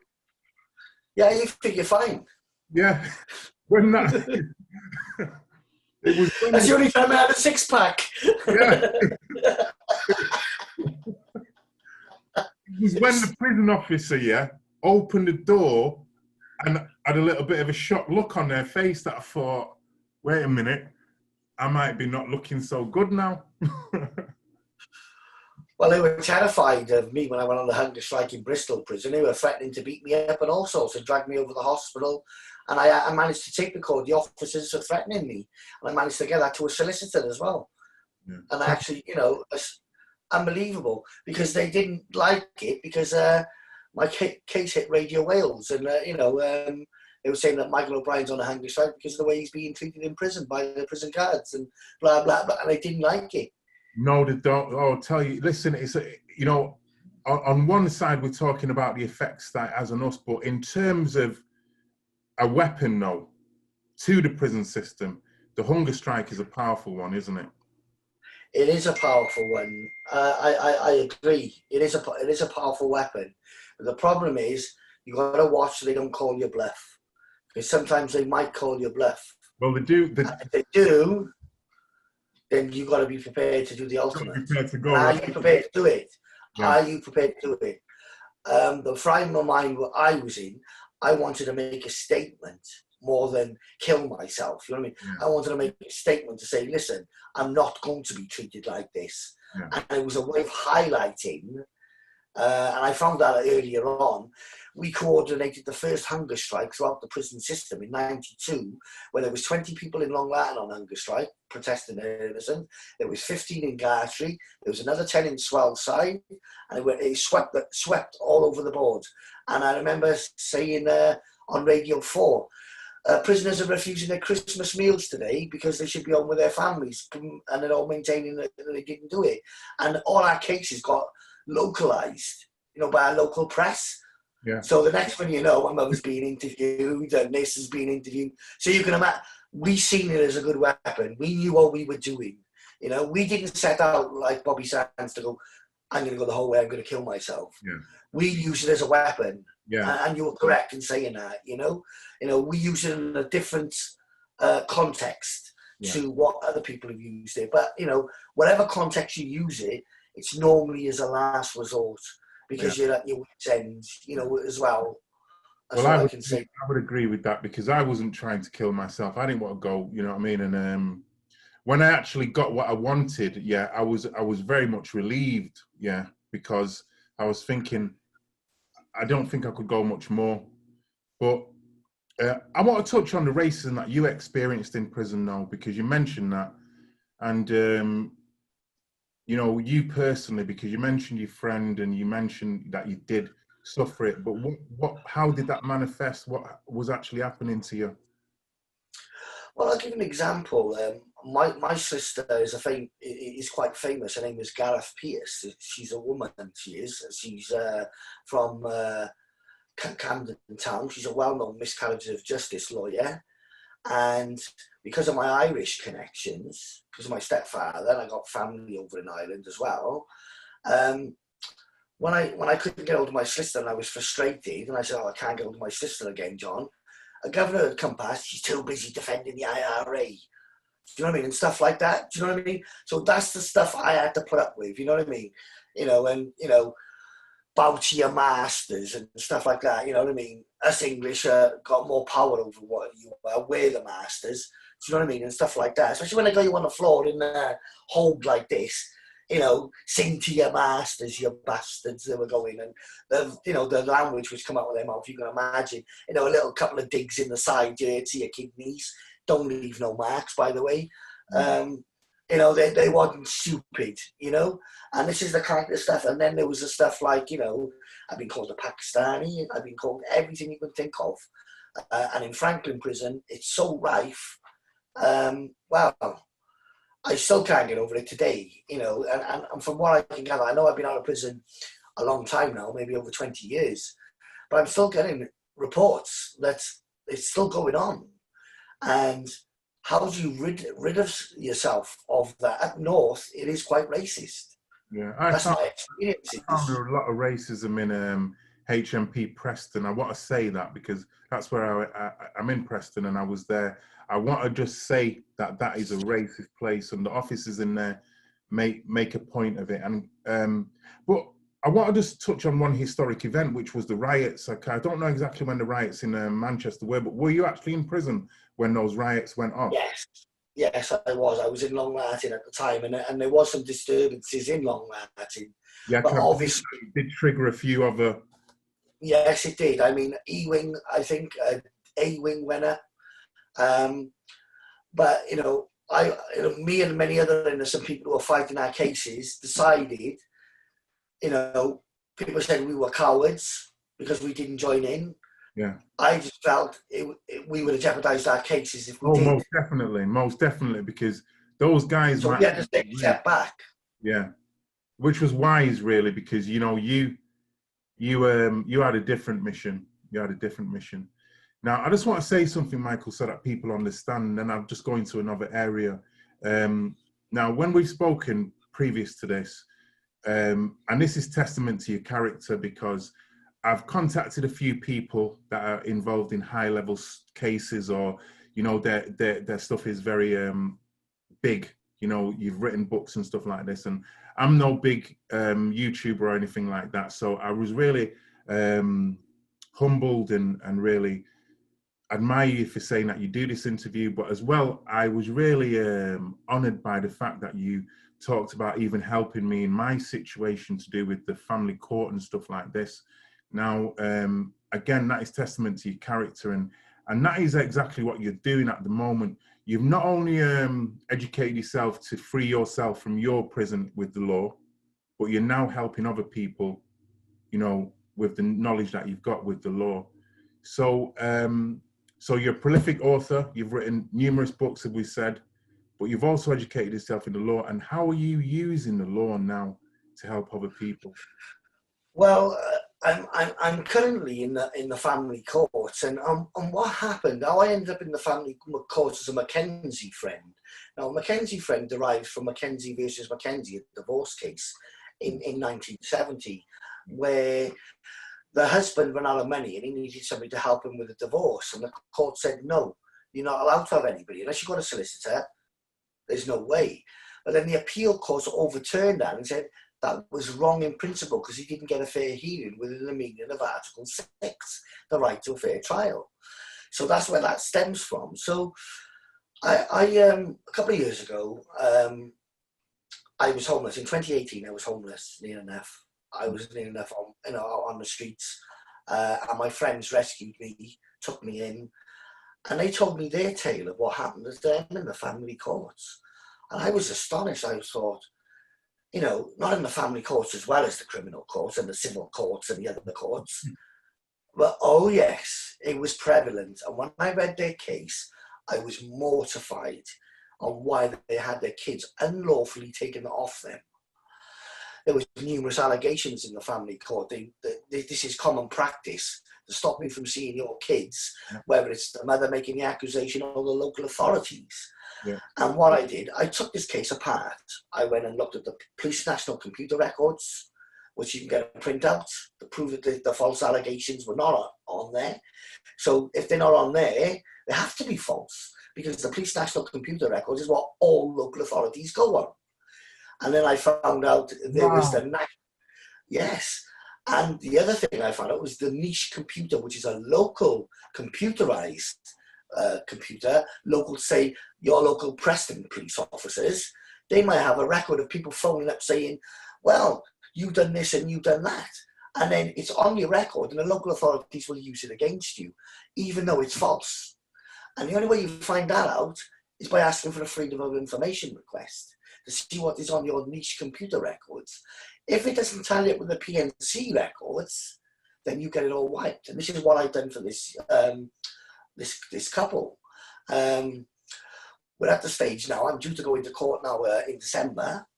The lady hasn't seen her children for 5 years, but I got a court order back in 2019 so she could see her children, and the local authorities are still trying to stop her from seeing her kids. So we've got to, I had to go back to court, which is what we're doing on the 14th, to enforce the order of the judge previously, which we'll win hands down, because no judge goes against another judge. No judge doesn't happen. In non-family court, it just don't happen.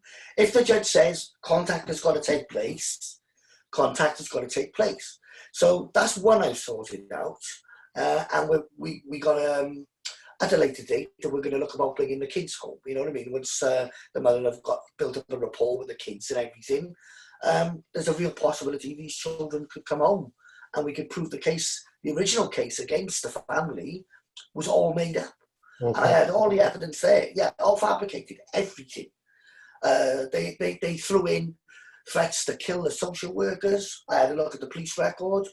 There's no record of these gunshots, threatened. They haven't been charged with anything. So if they haven't been charged with anything, how can they use that on the record? Well, that's a powerful question, Michael, because since I've been making my videos to do with the family court, so many people have got in touch with me. And just to make a point as well, even the stuff that you've said there in that last bit to do with the records and, I've learned something that I didn't know. But the people that have got in touch with me, they have these stories time and time again about, and some of them actually have evidence as well to show that, this didn't happen, that didn't happen, but... knowing how to use it. That's what I was saying, knowing how to use it. And I'm going to knowing how to use it. You've got, in family law, people got the wrong impression, right? You don't need to know the law. Let me tell you something. The local authorities very rarely use law. They use Section 2047 to take the kids into custody. That's to adopt them and all that, right? That's the one they do use, an emergency order. The second one is Section 34, paragraph 4, which states that you're banned from seeing your children because you're a risk to them. That's the only two they normally use. And the third one is a 9114, I think it is. Yeah. 9114, where they turn around and say, you're making too many applications to the court, Mr. O'Brien. I don't think you should be doing that anymore. So you've got to ask for permission. So that puts another obstacle in getting into court. They're the three they normally use. The points of law I use is probably about 56 points of law. I do not mess about. And some of the points of law is under Rule 34, paragraph 6 of the Children's Act, 1989. It says they cannot stop contact for more than 7 days without a court order. How many times have they stopped contact without a court order? It is unlawful. People don't know these points of law. You have to know the law to throw it back at them. And yes, this is the thing. Powerful stuff. So, Michael, do they get around that? Well, do they get around that sometimes by giving contact? Like some parents are given just a letter a month or a letter every couple of months? Yes, they do. Indirect contact. That's what their favourite one is. Yeah. But the thing is, indirect contact, what people got to remember is it's only a short-term measure according to the law. I've got points of law here, which you know, there's too many to read off the top of my head. And I've read so many judgments, and the courts have said it's a short-term measure to a view of direct contact, not 16 months later, like they did in my client's case. Do you see what I mean?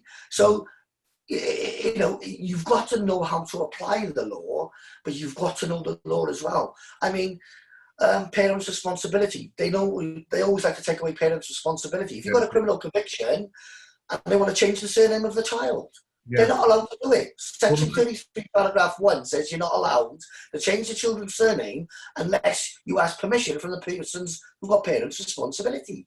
Wow. So if you've got parents' responsibility, they can't take that away from you. But Michael, can I ask, there's so many people have got, well, there's a lot who have taken it away from, but there's many people with parental responsibility who will say time and time again, it means nothing because they don't acknowledge it, they don't do anything. And again, is that because we don't know how to use the law as a weapon against them? I think that is correct. Yes, you know, in my understanding, you know, I've got another case on now.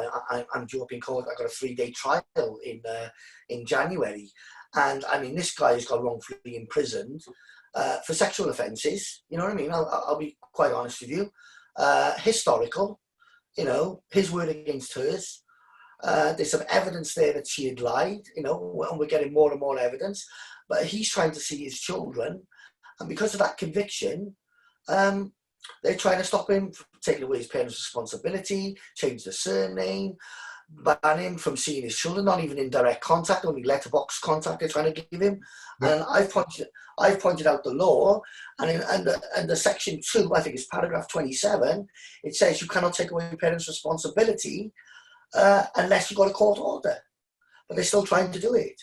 And you can only take away parents' responsibility if there is sound basis to do so. We're saying, my argument is, under the European Convention, if you've been convicted of something like he has, rightly or wrongly, and I think he's been done a serious wrong, and I don't get involved in many cases like this, but this is one which I knew there was something wrong early on. You cannot be punished for the same offence twice. Now that comes under Protocol 7 of 4.2 of the European Convention of Human Rights. And it basically says, you cannot be punished. Well, what do you think they're trying to do with him, stopping him seeing his kids? They've been punished for the same offence twice. He's already been punished in the criminal courts, and they're trying to do it in the family court. So you, excuse me, you need to know the European law, Article 6, the right to a fair hearing. And Article 8, the right to family life. It cannot be interfered with unless it's in exceptional circumstances. Now then you define what is exceptional circumstances. Do you see what I mean? Yeah. So that's your basis of your case. You know, the Social and Wellbeing Act 2014 says they got a duty to promote contact with the family. The father or the mother, regardless of what they've done. Look at baby P, the mother of baby P. 6 children, I believe, I've been told. I don't know the full case inside and out, but I've been told 6 children were injured and died. Now, if that is indeed the case, why is she seeing her children, the other children, the other 2? Shocking. You can't do it for one prisoner and not the other prisoner. True. You've got to do it for everybody. And the thing is, they can't because the law won't allow it. But it's about putting your case over. I mean, what I'd like to do after I won these 2 cases, because I'm probably going to retire from the family courts, with the exception, if I can help you, I will do it. Because, you know, I've been in the court system now for 33 years. I want to, you know, I want to break. You know what I mean? I need to move on. That's why I'm writing a book on it. Well, I'm writing a book called How to Defend Yourself in the Family Courts. I'm on my chapter 4 at the moment. And I'm going through these cases I've mentioned to you today, and I've shown you how I've proved that the social services have lied. And I'll show you where to look, how to find it, you know, where the law is, what the law states. And I'm putting in all the knowledge of my law and what is work for me in the family court in this book. So when I do retire, if people want to know what is going on, they can just pick up my book and go, got it. Well, I tell you, I'll be on that book. I'll be on that book, I tell you, and you know, I'm going to be on your other books, but I'm going to learn from you, Michael. And you know, honestly, yeah, I'm learning from you now, to be honest, because you know, it does hurt me, like I say, the amount of people that are suffering. You know, the forced adoptions is another area. You know, again, tied to the family court. And you mentioned, you know, a lot of things are happening to the children, because when you get into the whole forced adoption area, you know, it's a money bit. It's a big money. It's big business. Yeah. It is big business, yes. And what you find is some of the social workers who are involved in taking the children, they've got shares in the companies who are making the big, you know, who are selling the children on. Yeah. Do you know what I mean? I mean, I've seen things with my own eyes. I haven't seen all the figures yet, but I'm waiting. You know, I'm working on that, because another thing about the adoption, there is ways of stopping the adoptions, but are you going to be brave enough to do it? People say you haven't got a right to protest, and the social services go, no, you can't protest about your kids being in care. Yes, you can. Article 11. Article 11 says everyone has a right to freedom of assembly and to protest in a peaceful manner. If that is indeed the case, I know a case where a woman protested, made her children high profile, they were unadoptable. They stopped the adoption. And do you know what happens then? Once the adoption is revoked, you're entitled to see those children again. And that's what has happened in one of my cases. She made it high profile. She made it so high profile that they didn't want it. They didn't want that. Nobody would touch them. Nobody would touch the kids at all. I've mentioned that case in my book. Yeah. You know what I mean? So I don't want to give too much away there, but there's you know, and I've explained how you do it. Very powerful, very powerful. You know, it was famous in Ireland. The pictures of the children were in Ireland. The pictures were in Scotland. They were in New Zealand. They were in Australia. I mean, so when people were going for these, the local authorities were, you know, people were going, oh, I can't touch these. Do you know what I mean? I've seen them everywhere. Do you know what I mean? And it stopped the adoption. Yeah. Now, anyone in the right mind whose kids are going to be adopted should take that approach. Yeah. Whether it upsets the system or not, even the judge admitted at the trial, even though the kids did go into care, you know, went into care, like, that they've got a right to protest. But it's only the local authorities who say you haven't got a right. That's why I'm putting all my law, my knowledge in the book and saying, I've used this in this case. I've used Article 11 in that case. I've used the Social and Wellbeing Act, you know, to 2014 in this particular case. And this is how you apply it. You know, and I mean, in easy steps, and that's why I'm doing. So that when I finish these two cases, my cases ends at the end of January. My two cases will be out of the way, and then I'm concentrating on this book. And this book, I hope, will reach many people and help more people than what I can physically help.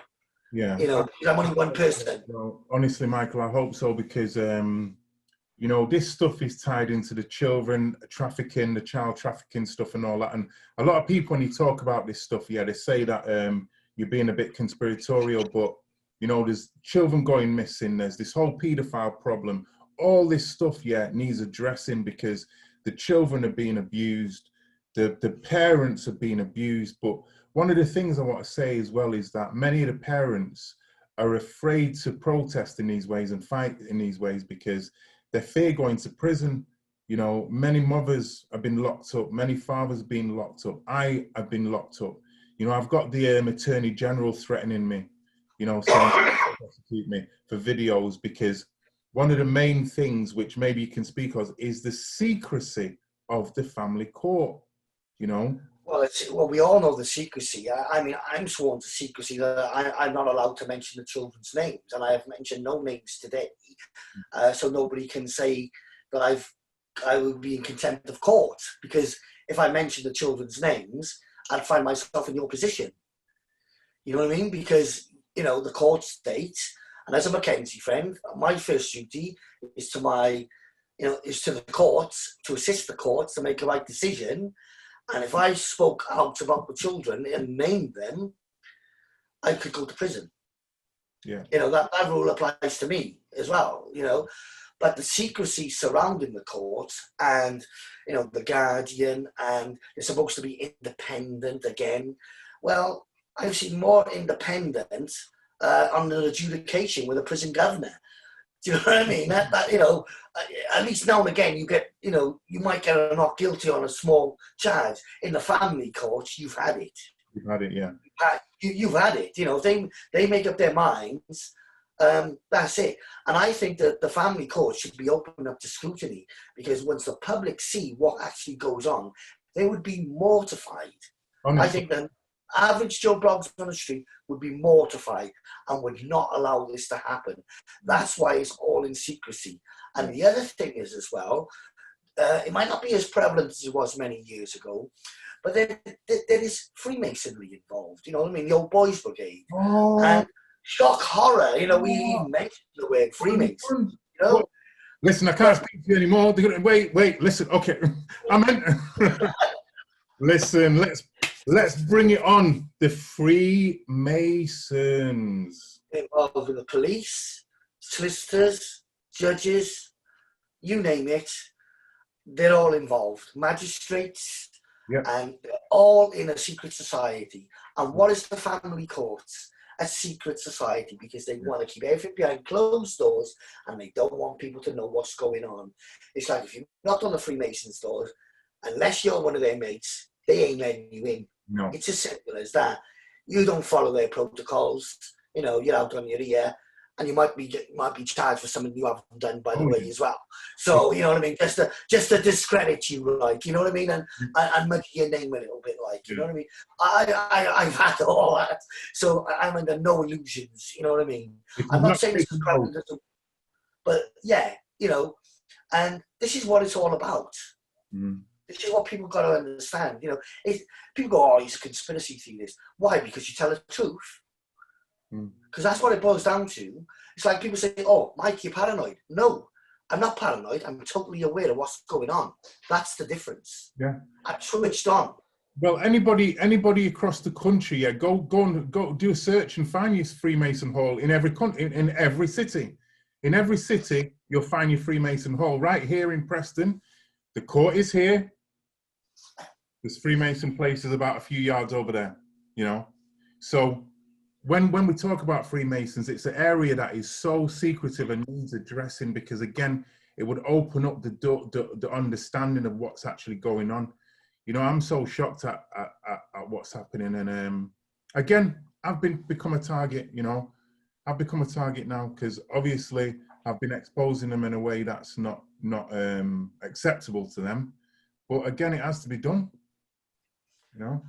Well, the way I see it, right, you know, the truth is the truth. And no matter which way they gloss it over or try and hide it, it's always going to be there.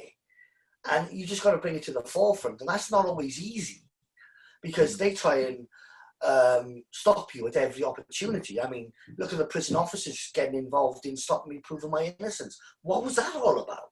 Because prison officers are Freemasons, some of them, not all of them. And the governors, yeah. I have no doubt whatsoever, they tried to stop me getting out and proving my innocence, because they knew that I knew that they were behind it. Yeah. I mean, I used to send letters to the CCRC, Mr. Frederick Freemason, and I used to write little cartoons on there. And this one's I prepared earlier with a cartoon character, and the guy, I confess. Do you know what I mean? And I'm sure the CCRC are probably so got, you know, but that's how cynical I was. But I was telling the truth. Yeah. I was telling the truth. There was some element of truth in what I was saying, but the simple fact was, there was Freemason involvement in my case. Yeah. Stuart Lewis, the police officer, you know, not to get confused in the Cluddock case, which is going on now in Swansea. It's a different Stuart Lewis, before anybody asks, because there's two Stuart Lewises. He was well known for being a Freemason, and all this business in the courts. Yeah. Looking around. Oh, there's the judge. Yeah, he's a Freemason, and all the hand signals and things like that, and all the little dodgy things going on, and you think to yourself, what the hell did I just see? Well, here's the thing, Michael. How you're not a Freemason, so when you go into that court, and as a Mackenzie friend, I don't know if you yourself are allowed to speak in the court, because most are not. So how do you go up against that? Because on one level, because okay, when you're in court, you think you're playing by a certain set of rules, which is supposed to be the law, which is what's supposed to be happening. I do all the submissions. All the submissions as to why contact should start. Mm-hmm. I do all the submissions. I mean, I do the submissions from start to finish, and I argue my case. You know, I sometimes I'm allowed to speak in it, not very often, but I have on occasions been allowed to, exceptional circumstances, you know, because as a rule, Mackenzie friend doesn't have a right of audience. Right. That's important to mention. Yeah, they can only assist, you know, but I make sure my client, when he goes in there, I've told him about the law, I've told him what to say, I have briefed him up in such a way that when he goes in there, he says, it's like it's coming from me, you know, that's the way it's got to be. You know, I think that, and that's the way it's got to be. And when I go in on the 14th of December now with my other court case, the person I'm going in there with will already know what to say. She knows all the points of law because I've educated her in the law. Yeah. Because that is the only way people can defend themselves. So all my Mackenzie skills, although I can't go and say, well, under this article, blah, blah, blah, you know, I can point out to my client, don't forget Article 6. Do you know what I mean? There, it's written down on a piece of paper there. Article 7, this one, Protocol 4, or whatever it is, and hammer those points home, saying on what basis. Another thing, the balance of probabilities. Now that argument, and I'm sure you know what I'm going to say here, if they make an allegation of sexual abuse against my client, like they did in the one case, to take the kids, the first thing I would have said, which the barristers didn't, what evidence on the balance of probabilities have you got that my client is guilty of that offence? There's nothing on his PCN record, nothing on the niche computer. So where did you get this from? Have you got any evidence? And 9 out of 10 times the local authorities will go, oh, we haven't got no evidence. So why say it then? But it's like they throw it to see if mud sticks. But these are the way you've got to speak to the judges. On the balance of probabilities, where's your evidence that you've been physically abused? Do you know what I mean? Or the child's been physically abused. Now, if they've got an expert to say, well, you know, so-and-so, you're in a lot of shit. But if there's no physical evidence there and they're just saying it so they can take your kids for profit, which is the key here, or adoption purposes so they can make some more money, then it's got to be on the balance of probabilities. So they've got to find things. And this is another thing which people don't realise. They can't just go in there and say, oh, Mr. O'Brien, on the balance of probabilities, he killed Philip Saunders. Couldn't happen, could it? Where's the evidence? Oh, but we just think that because we're the local authority. Oh, we're going to take your son off you because we think on the balance of probabilities you did it. Even though you've been acquitted, it doesn't matter. No. Well, a lot of sorry. It's got to be on the balance of probabilities all the time. And this is what you've got to get across to them. And there are case laws which sets out the criteria, which is called the threshold test in a number of cases. But you need to know those cases so you can mention it on the balance of probabilities, where's the evidence. And this is the threshold test. This is what the House of Lords have said, say for, you know, R versus H. Do you know what I mean? For instance, the House of Lords case. R versus H is the disclosure case, right? 2004? Yeah, there is one in 2004, yeah. But what I'm saying is cases like, and then you've got to quote the judges what they're saying. The judge said, well, you know, say for instance in contact, this is the best one. It's got to be in the welfare of the child. Well, if it's in the welfare of the child, it's always in the welfare of the child that both parents see their children. And it might upset them seeing you. It might cause an upset, disruption, or whatever. That's not an excuse for you to see your kids. Because in the long-term interest, it's in the welfare of the child. These are the terminologies you've got to use in the courtroom. Welfare of the child, balance of probabilities, and stuff like that. And this is what I'm putting in my book. And I'm going to illustrate it with the law so people can pick it up and read it and go, now I see how I can attack him.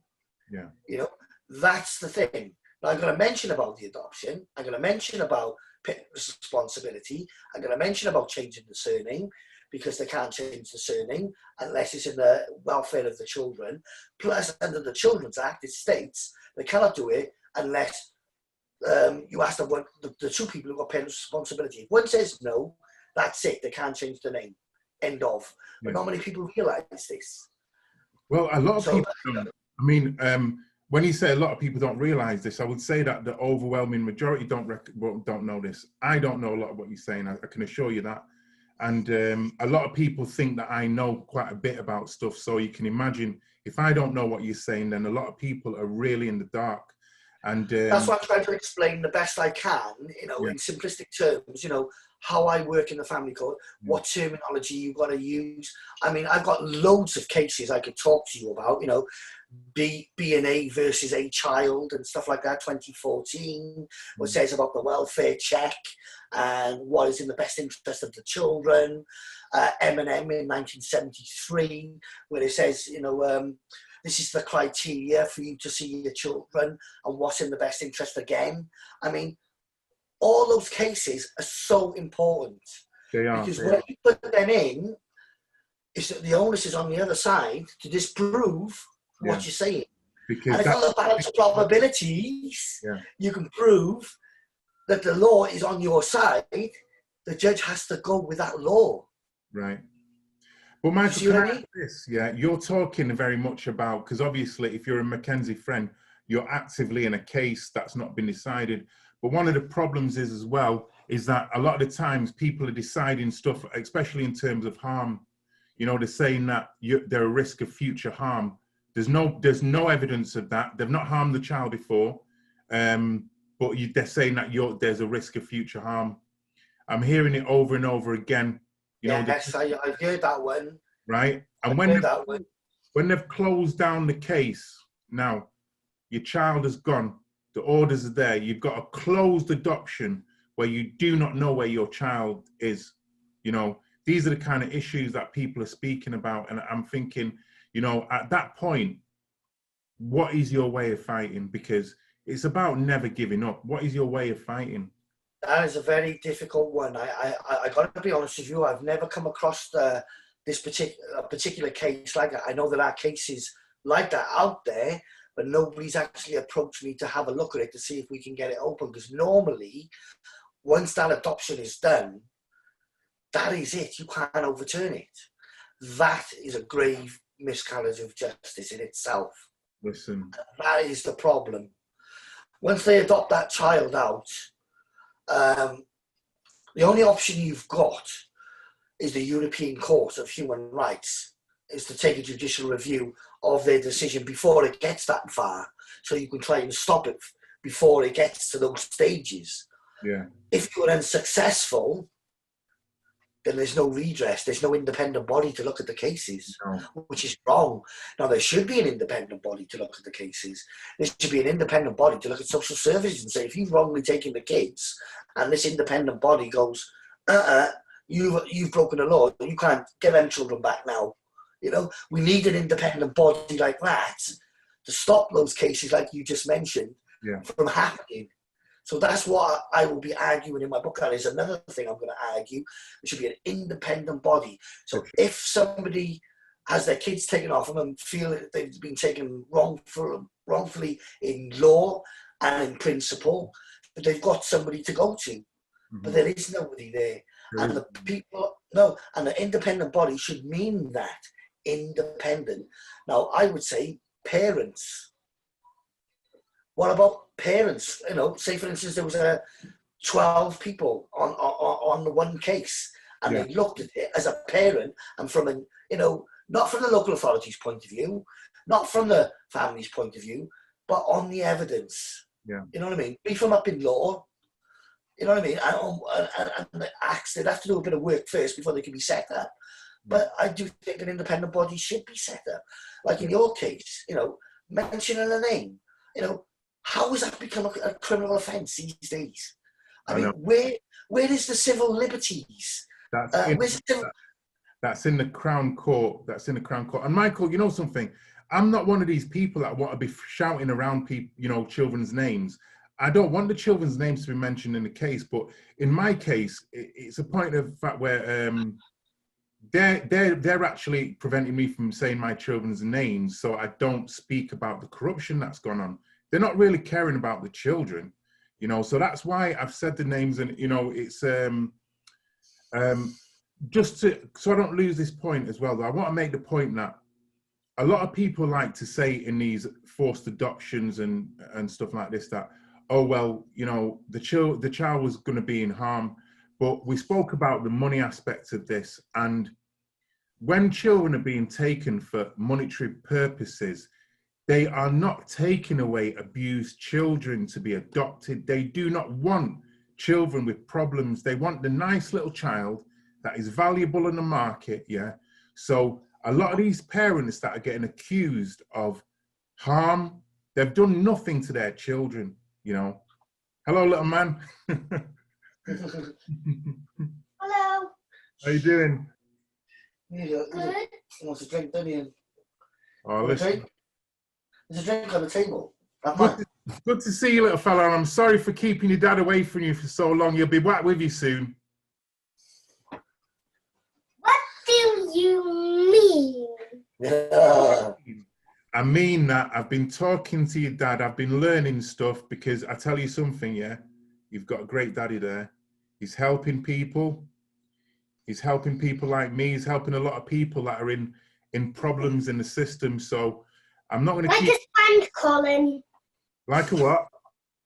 Like his friend Colin. Okay, yeah. Yeah. We're going to have a drink. I'll be with you in a minute, okay? Okay. You've been a good boy, haven't you? Who are you talking to? Ah. I'm ELAVI.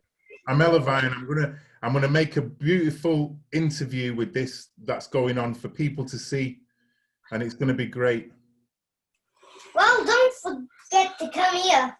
Thank you. I know, he's adorable. I know, I wouldn't be without him. Wouldn't be without him, you know? So I know how you feel, do you know what I mean? Mm. Yes.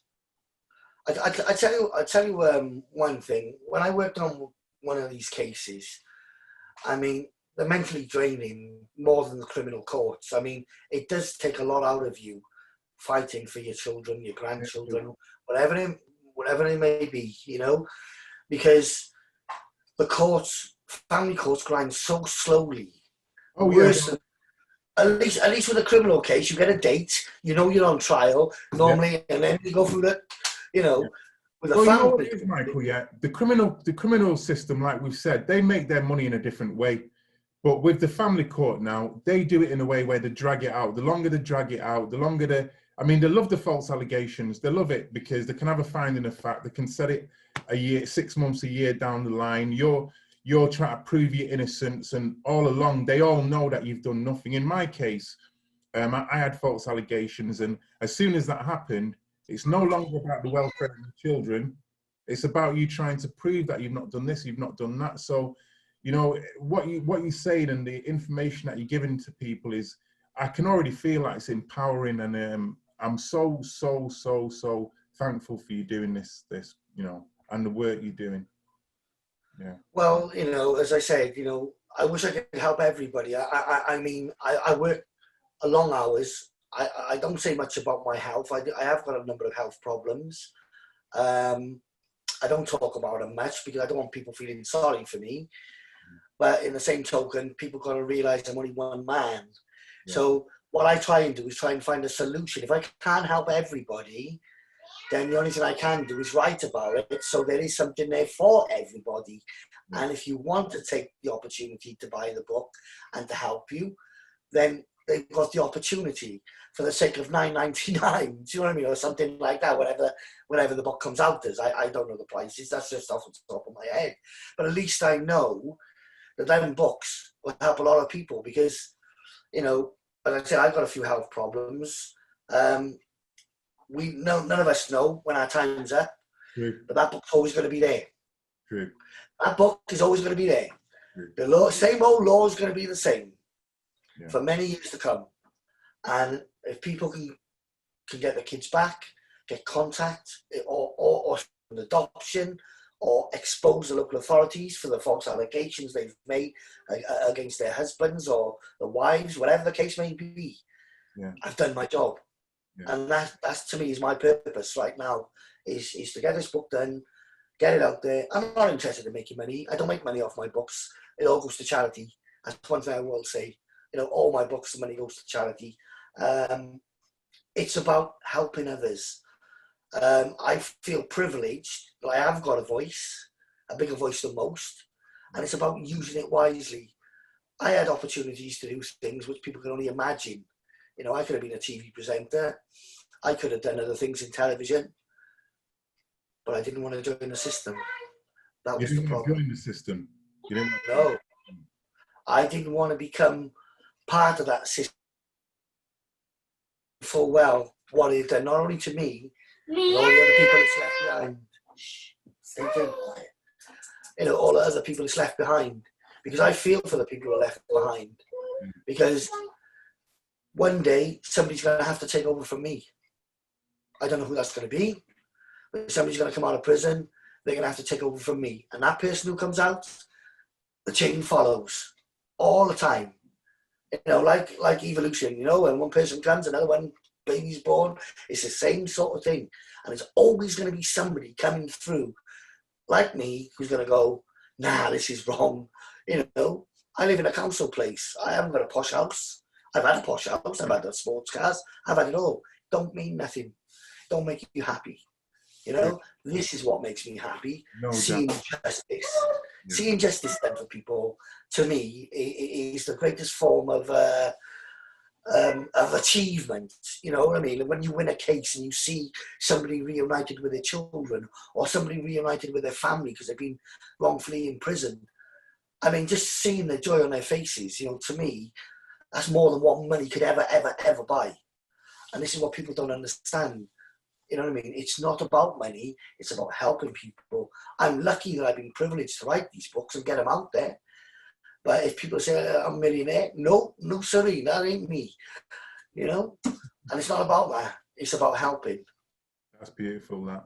Michael, I'm not going to do your son or yourself a disjustice now. I'm going to wrap this up because you've been gracious enough to give me a lot of time, and I hope we can do this again, or I'm definitely going to stay in touch with you and yeah, definitely. But what I'd like to ask you for as we leave, is I just say this as well. When you've got no weapons to fight with, you feel powerless, and even in this conversation, you've given me more weapons to fight with, and I feel empowered by much of what we talked about, loads of what we talked about, and there's a lot of people now who are in contact with me who will see this, mothers who don't have their children, fathers. I want you to send a message to them, and I want you to give another message to maybe some of the people that are locked in prison. We might think that they won't see that, but family members could see this, and other people could see this, and then messages could get to them. So those two people that are innocent and suffering through this, or maybe people have got out of prison after suffering injustices, and they could hear a message. So, you know, please, could you give a short message to those people before we go? Well, first of all, you know, there's no difference between the family courts and criminal courts in the sense that miscarriages occur in both. Yeah. And I always say this: a miscarriages of justice does not lie dead in the grave. It will rise up and haunt them all. And that will happen. And that's what you've got to remember. When there is no hope and you're about to turn away and give up, that's normally when you get a breakthrough. And that's what I found. Many a times I thought, I can't cope with this no more, I can't deal with this. And then somebody will say something to me or do something, and it'll turn it around like that. And I'm sure it will for many people. Never give up, because there is normally 9 out of 10 times there is always hope. You know, I know there's a case you talked about the closed adoption. You know, I might look into that to see whether things like that can be opened. That's something I haven't. That's a challenge. That's something I haven't looked at yet. But maybe you know. It's a challenge for us all, Michael. It's a challenge for us all, and I oh said, yeah, absolutely. You know, I said it because people have spoken to me about it, and I felt powerless. You know, And I'm just going to say as well, what you said there, yeah, I found to be very, very powerful. And that's why I want to just focus on it for a second, because when you said, at the moment when you feel like you're going to give up, it's usually, that's when you're going to get a breakthrough, you know, so very powerful, very powerful. Well, I just hope as many people as possible, you know, watch what we've discussed. And I do hope I've managed to touch people and sort of educate people in a bit of the law, and hopefully, you know, whatever becomes of this video, it will inspire people to fight back, because that's what I'm all about. I like to fire people up, you know. I like to G people up and say, listen, never give up. You know, I could have given up a long time ago. A lot of people said I should have been an alcoholic living on the streets. You know, we're losing 2 children. My 2 wives, you know, walked out on me, and this, that, and the other, and the miscarriage of justice. I'm still standing, and so will you. And Michael, you know, when you say that you've lost a lot when you went in prison, you lost so much. You've come out, you could be on the streets, but to see you there in your house with your son, you know, beautiful love that you can clearly see between you and your son. Yeah, beautiful love. Yeah, that again should inspire people, because, you know, when you was in your moments of loss, maybe you didn't ever think that you would be sat there with that little man there. So I hope that the mothers, the fathers that have not seen their children for 10 weeks, 6 months, 2 years, 5 years, 10 years, they know that there's hope because of what we're seeing here. So, Michael, thank you so much. No, you're very welcome. No, you're very welcome.